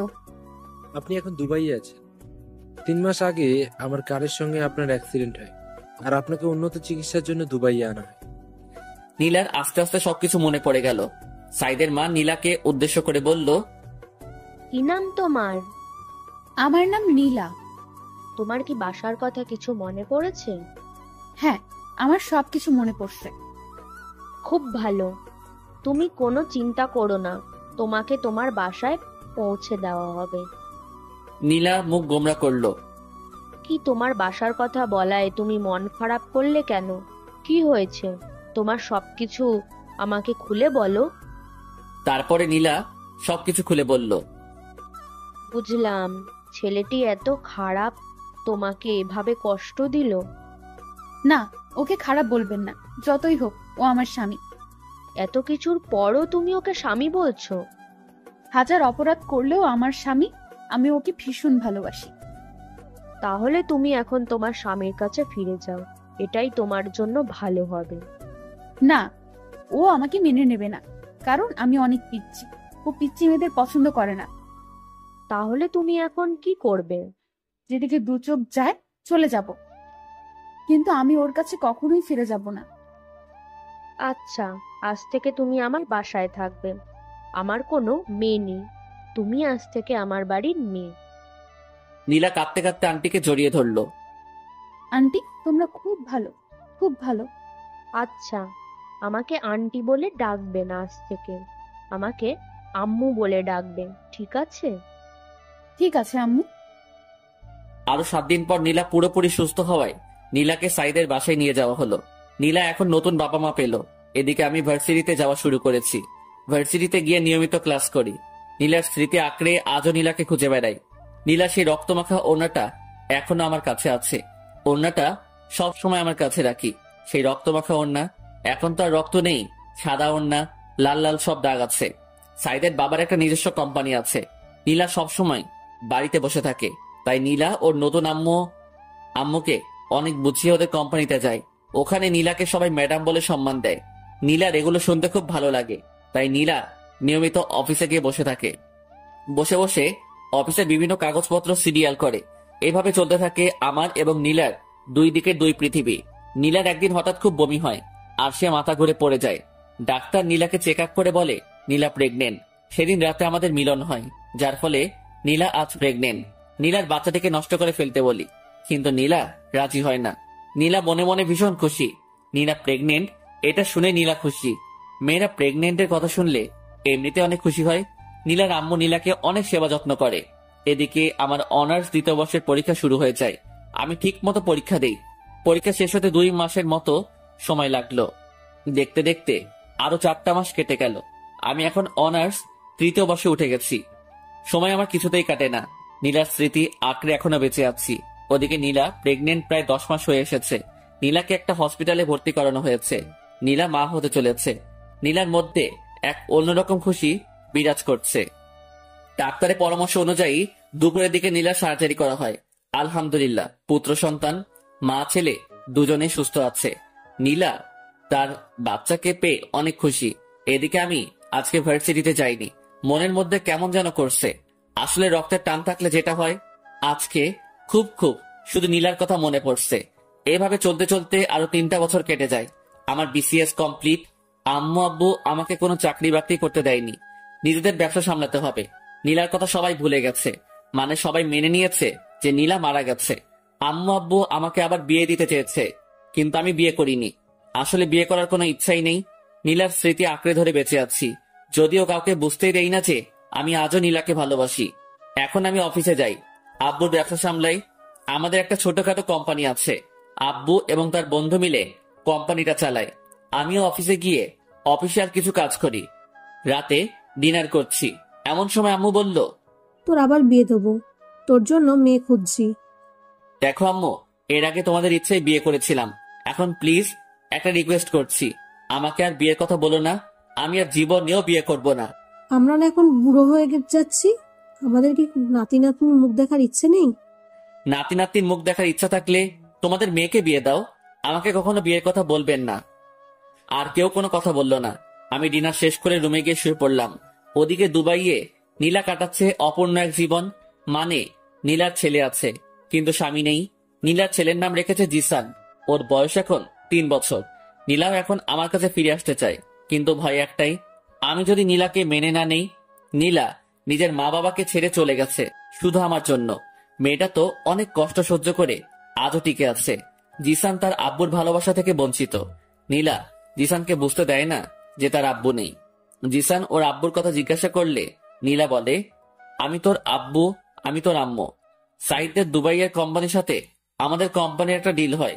2 কোম্পানি থেকে একটা মিটিং করার সিদ্ধান্ত হয়, আর মিটিংটা আমাদের দেশে হবে এটা নির্ধারণ করা হয়। সাইদ গিয়ে নীলাকে বলে, বাংলাদেশের একটা কোম্পানির সঙ্গে আমাদের একটা মিটিং আছে, আমরা বাংলাদেশে যাব। তুমি আমাদের সাথে যাবে? না, আমি বাংলাদেশে যাব না। বাংলাদেশেই তো যাচ্ছি, তোমাদের বাড়িতে তো না। আমরা গিয়ে ওখানে একটা মিটিং করব আর ওখানে 1 মাস থাকবো। ভাবছি আব্বু আম্মু ওদেরকে নিয়ে যাব, তাই বলছি তুমিও আমাদের সাথে চল। হ্যাঁ নীলা, তুমিও আমাদের সাথে যাবে। আমরা বাংলাদেশ থেকে ঘুরে আসি। আচ্ছা, তোমরা যখন বলছো তাহলে যাব। আচ্ছা ঠিক আছে, সামনের ফ্লাইটেতে আমাদের ফ্লাইট। তারপর শুক্রবারের ফ্লাইটে নীলা, জিসান, সাইদ, সাইদের আম্মু আব্বু সহ অফিসের কিছু লোকজন ওরা সবাই বাংলাদেশে চলে আসে। ওরা এসে একটা হোটেলে বুকিং হয়, আর মিটিংটা হবে আমাদের কোম্পানিতে। 2 দিন রেস্ট নেওয়ার পর আমাদের কোম্পানিতে সাইদ, সাইদের আব্বু, নীলা আর কোম্পানির লোকজন ওরা মিটিং করতে আসে। আমরা একটা প্রজেক্টের ডিল নিয়ে মিটিং করব। আমি আব্বু খুব তাড়াতাড়ি অফিসে চলে আসি। অফিসের আরো লোকজন নিয়ে আমরা মিটিং করার জন্য প্রস্তুতি নেই। মিটিং 10টায় শুরু হয়। 2 কোম্পানির প্রায় 20 জন নিয়ে মিটিং করা হয়। আমরা মিটিং শুরু করার আগেই সবার সাথে হ্যান্ডশেক করতে গেলাম। সবার সাথে হ্যান্ডশেক করছি আর নিজেদের নাম বলছি। সাইদের সঙ্গে হ্যান্ডশেক করতে গেলাম, ইমন ইসলাম। সাইদ হাত বাড়িয়ে বলল, সাইদ চৌধুরী। তারপরে পাশে হ্যান্ডশেক করতে গেলাম, একটা মেয়ে হাত বাড়িয়ে বলল, নীলা চৌধুরী। আমি নীলার মুখের দিকে তাকিয়ে থাকলাম। নিজের চোখ দিয়ে কি দেখছি বিশ্বাস করতে পারছি না। আমার চোখের সামনে নীলা দাঁড়িয়ে আছে, মুখ দিয়ে কোনো কথা বের হচ্ছে না, গলা শুকিয়ে আসছে। আমি কোন রকম হ্যান্ডশেক করে আমার নাম বলে বসে পড়লাম। কিছুই বুঝতে পারছি না। আজ প্রায় 4 বছর পর নীলা আমার চোখের সামনে। আমি নীলার দিকে তাকাচ্ছি, কিন্তু নীলা আমার দিকে একবারও তাকাচ্ছে না। নীলার আগে যার সাথে হ্যান্ডশেক করলাম উনি বলল ওনার নাম সাইদ চৌধুরী, আর নীলা বলল ওর নাম নীলা চৌধুরী। কি আজব, নীলার মনে হয় ওনার সাথে বিয়ে হয়েছে। যাক, তাও খুশি হলাম। নীলা তো বিয়ে করে সুখে আছে, আজ আমি অনেক খুশি। তারপরে মিটিং এর দিকে মনোযোগ দিলাম। মন কিছুতেই বসছে না। আজকের মতো মিটিং শেষ হলো, কিন্তু সম্পূর্ণ ডিল নিয়ে আলোচনা করা হলো না, তাই কালকে আবার মিটিং করা হবে। আমি বাড়িতে গিয়ে সরাসরি রুমে চলে গেলাম। চোখ দিয়ে খুব জল ঝরছে। আজ আমি অনেক খুশি। আজ নীলাকে দেখলাম, তাও তো নীলা সুখে আছে, এটা দেখেই অনেক ভালো লাগছে। পরের দিন আমি খুব তাড়াতাড়ি অফিসে চলে গেলাম। এমন সময় সাইদের একটা ফোন আসলো। সাইদ একটু সাইডে গিয়ে ফোনটা রিসিভ করলো। নীলা আমাকে উদ্দেশ্য করে বলল, কেমন আছেন মিস্টার রিমন? হ্যাঁ ভালো আছি, আপনি? আমিও খুব ভালো আছি। তা আপনার বড় ওয়াইফ কেমন আছে? মানে? না, আপনার তো পিচ্চি পছন্দ হয় না, তাই বলছি আপনার বড় ওয়াইফ কেমন আছে? আমার কোনো বড় ওয়াইফ নেই। কেন, এখনো বিয়ে করেন নাই? না, কারো অপেক্ষায় ছিলাম। সত্যি বলছেন? হ্যাঁ, কিন্তু এখন আর নেই। এখন সে তার স্বামী সন্তান নিয়ে খুব সুখে আছে, তাই। একদম তাই। তারপর আমি জিসানের সঙ্গে কিছুক্ষণ কথা বললাম। মিটিং এর সময় হয়ে গেছে, তাই জিসানকে নামিয়ে দিয়ে আমরা মিটিং করতে গেলাম। জিসানকে নীলা ওর ফোন দিয়ে পাশের একটা রুমে বসিয়ে দিল। জিসান সম্ভবত ফোনে গেম খেলছে। আমরা সবাই মিটিং করতে বসলাম। প্রজেক্ট নিয়ে বিভিন্ন আলাপ আলোচনা করলাম। মিটিং করা শেষে সাইদের কোম্পানির সঙ্গে আমাদের কোম্পানির খুব ভালো একটা বন্ধুত্ব হয়ে গেল। আমরা মিটিং শেষ করে সবাই একসাথে লাঞ্চ করলাম। শেষবারের মতো নীলার দিকে একবার তাকালাম। নীলা হয়তো আবার চলে যাবে দুবাইয়ে, তাই শেষবারের মতো আমি নীলার মুখের দিকে তাকিয়ে আছি। হঠাৎ নীলাও আমার দিকে তাকালো। আমি নীলার দিক থেকে চোখ সরিয়ে নিলাম। লাঞ্চ শেষে একটু রেস্ট নিয়ে ওরা সবাই চলে যেতে লাগলো। আমরা ওদেরকে একটু এগিয়ে দিতে গেলাম। হঠাৎ জিসান এসে আমার পা জড়িয়ে ধরলো। আমি জিসানকে কোলে তুলে নিলাম। একটু আদর করে জিসানকে নামিয়ে দিলাম। ওরা গিয়ে গাড়িতে উঠলো। নীলা গাড়ির গ্লাস খুলে আমার দিকে তাকালো। দেখলাম নীলার চোখ দিয়ে জল পড়ছে। আমার সাথে অনেকদিন পর দেখা হলো, তাই হয়তোবা কাঁদছে। এটা খানিকের কষ্ট, একটু পরে আবার ঠিক হয়ে যাবে। আমিও গাড়ি ড্রাইভ করে বাড়িতে চলে আসলাম। বাড়িতে এসে শাওয়ার নিলাম। রুমে বসে শুধু অফিসের কথাই ভাবছি। জিসানের মায়ায় পড়ে গেছি। জিসানকে আমার খুব আপন আপন লাগছে। ওদিকে নীলা হোটেলে গিয়ে ভীষণ কান্না শুরু করেছে। নীলার আম্মু নীলার সাথে কথা বলে কিছু জানার চেষ্টা করছে, কিন্তু নীলা কিছু বলছে না, শুধু কেঁদে চলেছে। অনেক চেষ্টা করে নীলার আম্মু জানতে পারলো যে আজকে আমার সাথে নীলার দেখা হয়েছিল। কাঁদছো কেন তুমি? আম্মু, ইমন ভালো নেই। তুমি কিভাবে জানলে ও ভালো নেই? ওর সাথে কথা বলেছি, ও এখনো বিয়ে করে নাই, এখনো আমার অপেক্ষায় আছে। কি বলছো কি? তুমি তো বলেছিলে ও তোমাকে সহ্য করতে পারতো না, তাহলে এখনো তোমার জন্য অপেক্ষা কেন করছে? আমি কিছু জানি না আম্মু, আমার এখন ভীষণ কষ্ট হচ্ছে। তুমি একদম কষ্ট পেও না। তোমার স্বামী যখন তোমার জন্য এখনো অপেক্ষা করে আছে, তাহলে তোমার ওর কাছে ফিরে যাওয়া উচিত। কিন্তু আমি কিভাবে ওর কাছে ফিরে যাব? তুমি কোনো চিন্তা করো না, আমরা সব ব্যবস্থা করব। এদিকে আমি শুধু বারবার নীলা আর জিসানের কথা ভেবে চলেছি। নীলা এখন বড় হয়ে গেছে। না, আমি কি সব ভাবছি। নীলা তো এখন অন্য কারো বউ। এসব নিয়ে আমার না ভাবাই ভালো। আমি রাতে এটা সেটা ভাবতে ভাবতে ঘুমিয়ে পড়লাম। সকালে ঘুম থেকে উঠে দেখলাম একটা নাম্বার থেকে বেশ কয়েকবার ফোন এসেছে। আমি ফোনটা ব্যাক করলাম। ফোনটা রিসিভ করতে ওপাশ থেকে বলল, হ্যালো মিস্টার ইমন, আমি সাইদ চৌধুরী। ও আচ্ছা, কি খবর? আপনার সাথে কিছু কথা আছে, দেখা করতে পারবেন? হ্যাঁ অবশ্যই, কোথায় আসবো? আমি একটা জায়গা টেক্সট করে দিচ্ছি, ওখানে চলে আসুন। আচ্ছা ঠিক আছে।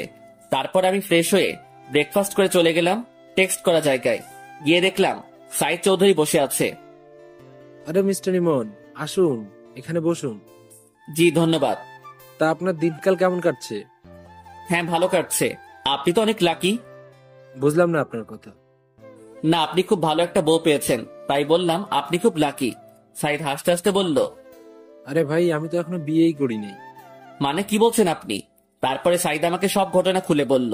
আমার চোখ দিয়ে জল পড়তে শুরু করলো। আরে এখন কাঁদছেন কেন? এখন সবকিছু ঠিক হয়ে যাবে। এই নীলা, এদিকে আসো। তারপরে নীলা, জিসান, ওদের সাথে আরো দুজন আসলো। ওরা মনে হয় সাইদের মা বাবা। জিসান এসে আমার পা জড়িয়ে ধরলো আর বলল, তুমি আমার আব্বু। আম্মু আমাকে সবকিছু বলেছে। তুমি খুব পচা। তুমি আমাকে ছেড়ে অনেক দূরে ছিলে। আমি জিসানকে কোলে নিয়ে কয়েকটা চুমু খেলাম। হ্যাঁ রে, তোর আব্বু অনেক পচা। তোকে একটু আদর ভালোবাসা দেয়নি? আব্বু, তুমি আমাকে ছেড়ে কোথাও যাবা না তো? না রে, আমি তোকে ছেড়ে আর কখনো কোথাও যাব না। সত্যি বলছো তো আব্বু? হ্যাঁ সত্যি বলছি, আমি তোকে ছেড়ে আর কখনো কোথাও যাব না। এটা মিস্টার ইমন, এখন আপনার বউ আর ছেলেকে নিয়ে আপনি বাসায় যান। আমরা কয়েকদিন পর আপনার বাসায় আসছি। কয়েকদিন পর কেন? আপনারা সবাই এখনই আমাদের সাথে চলুন। আচ্ছা আপনি যান, আমরা কয়েকদিন পরে আসি, ঠিক আছে? আচ্ছা ঠিক আছে। তারপরে সাইদের মা বাবার কাছ থেকে বিদায় নিয়ে আমি, নীলা আর জিসান বেরিয়ে পড়লাম। আমি গাড়ি ড্রাইভ করছি। পাশের সিটে নীলা বসেছে। আমাদের মাঝখানে জিসান আছে। নীলা এখন আমার সাথে কথা বলছে না। আমি নীলার দিকে তাকাচ্ছি, কিন্তু কোনো কথা বলছি না। জিসানের সাথে সাথে একটার পর একটা কথা বলে যাচ্ছে। কিছুক্ষণ পর আমরা বাড়িতে পৌঁছে গেলাম। কলিং বেল দিলাম। আম্মু এসে দরজা খুলে দিল। নীলা এবং আম্মু দুজন দুজনের দিকে তাকিয়ে আছে, কেউ কোনো কথা বলছে না। নীলা সরাসরি গিয়ে আম্মুর পা জড়িয়ে ধরলো আর বলল, আম্মু, তুমি আমাকে ক্ষমা করে দাও। আম্মু কিছু বলছে না, কথা বলার ভাষা হারিয়ে ফেলেছে। আম্মু এবং নীলা দুজনেই কান্না করে চলেছে। একটু পর জান্নাত আর আব্বু আসলো। নীলা আব্বুর পা জড়িয়ে কান্না করতে লাগলো। তারপরে নীলা সবকিছু খুলে বলল, এতদিন কোথায় ছিল, কি করছিল। তারপরে জিসানকে নিয়ে সবাই মাতামাতি শুরু করে দিল। একবার আম্মুর কোলে, একবার আব্বুর কোলে, একবার জান্নাত নিয়ে টানাটানি করছে। কখন কোন দিকে যাচ্ছে কিছুই বোঝা যাচ্ছে না। তারপরে আব্বু চাচা আর চাচিকে ফোন দিয়ে আসতে বলল। আব্বু বলল সারপ্রাইজ আছে। ইমন, তুই নীলাকে নিয়ে উপরে যা, আর দাদু ভাই আমার কাছে থাকবে। তারপরে আমি আর নীলা ওপরে গেলাম। উপরে গিয়ে আমি নীলাকে জড়িয়ে ধরলাম। এই পিচ্ছি, তুই এতদিন আমাকে ছেড়ে কিভাবে থাকতে পারলি? এই শোনো, এখন আমি আর পিচ্ছি নেই, আমি এখন অনেক বড় হয়ে গেছি। তাই তো দেখছি, তুই অনেক বড় হয়ে গেছিস। শোনো, এখন আর তুই করে বলবে না, এখন থেকে আমাকে তুমি করে বলবে, ঠিক আছে? আচ্ছা ঠিক আছে। জানো তোমাকে ছাড়া থাকতে আমার কত কষ্ট হয়েছে? হ্যাঁ বুঝতে পেরেছি। তুমি আমার সাথে যে সেদিন রাতে ওভাবে ওসব না করলে এসব কিছুই হতো না। আমিও তোমাকে ভালোবেসে ফেলেছিলাম, আস্তে আস্তে তোমাকে মেনে নিতাম। সেটা বুঝতে পেরেছি। তুমি এতদিন আমার জন্য অপেক্ষা করছো। তুমি অনেক কষ্ট সহ্য করেছো। তুমিও তো আমার জন্য অনেক কষ্ট সহ্য করেছো। হঠাৎ জিসান এসে আব্বু বলে ডাক দিল। কি হয়েছে আব্বু? তুমি আমার আম্মুকে জড়িয়ে ধরে কি করছিলে? কই, কখন জড়িয়ে ধরলাম? না, আমি দেখেছি। না, তোমার আম্মু পড়ে যাচ্ছিল তাই তোমার আম্মুকে ধরেছি। ও, তাহলে ঠিক আছে। তারপর আমি জিসানকে কোলে নিয়ে গল্প করতে শুরু করলাম। দুপুরে লাঞ্চ করে এসে আমি, জিসান, নীলা তিনজন শুয়ে দুষ্টামি করছি। এভাবে দুষ্টামি করতে করতে বিকেল হয়ে আসলো। কিছুক্ষণ পর জান্নাত এসে বলল, ভাবি, গ্রাম থেকে তোমার আম্মু আব্বু এসেছে। নীলা দৌড়ে ওর আম্মু আব্বুর কাছে গিয়ে ওদের পা জড়িয়ে ক্ষমা চাইতে লাগলো। নীলাকে পেয়ে ওর আম্মু আব্বু ভীষণ খুশি। আর খুশি হবে না কেন, একমাত্র মেয়ে বলে কথা। প্রত্যেকটা মা বাবা তার মেয়েকে খুব ভালোবাসে। তারপরে আমরা সবাই গল্প করতে করতে রাত হয়ে আসলো। রাতে সবাই একসাথে ডিনার করে নিলাম। রাতে আমি, নীলা আর জিসান রুমে বসে আছি। এমন সময় জান্নাত আসলো। জিসান, আজকে তুমি আমার সাথে থাকবে। কেন আন্টি? আজকে আমি আমার আব্বুর সাথে আজকে তো তোমার আব্বুর সাথে থাকা যাবে না। আজকে তোমার আব্বু আর আম্মু একসাথে থাকবে। হ্যাঁ জিসান, তোমার আন্টি ঠিকই বলেছে। আজকে তোমাকে আমাদের সাথে নেব না, কাল থেকে তুমি আমাদের সাথে থাকবে। আচ্ছা আম্মু, তুমি যখন বলছো তাহলে আমি আন্টির সাথে থাকবো। তারপরে জিসান আমাকে আর নীলাকে কয়েকটা চুমু দিয়ে ওর আন্টির সাথে চলে গেল। নীলা গিয়ে রুমের দরজা আটকে দিল। নীলা আমার দিকে তাকাচ্ছে আর মুচকি হাসছে। হাসছো কেন? শোনো, আমার আরেকটা বেবি লাগবে। ও মা, আরেকটা? হ্যাঁ, আরেকটা। এবার একটা মিষ্টি মেয়ে লাগবে। তোমার মিষ্টি মেয়ে লাগবে? তাহলে আমাকে বলছো কেন? ওই, তুমি জানো না তোমাকে কেন বলছি? না, আমি তো জানি না। দেখো, নাটক করো না। আচ্ছা ঠিক আছে। তারপর আমি নীলাকে বিছানায় শুয়ে দিলাম। আমি আস্তে আস্তে নীলার কাছে গেলাম। নীলাকে কিস করতে শুরু করলাম। নীলার গালে, মুখে, গলায় কিস বসাতে শুরু করলাম। শুধু কি কিস করলে হবে নাকি? অন্য কিছু করবে? এত ব্যস্ত হচ্ছ কেন? আমার এক্ষুনি লাগবে। আচ্ছা ঠিক আছে। তারপর আমি নীলার ড্রেস খুলে, আপনারা কি শুনছেন? হ্যাঁ, আর কিছু শোনার নেই। তারপরে আমি আর নীলা সুখের সাগরে ভাসতে থাকলাম, যেখান থেকে আর কখনো ফিরে আসবো না। এইভাবে আমাদের সুখের জীবন কাটতে থাকলো। সমাপ্ত।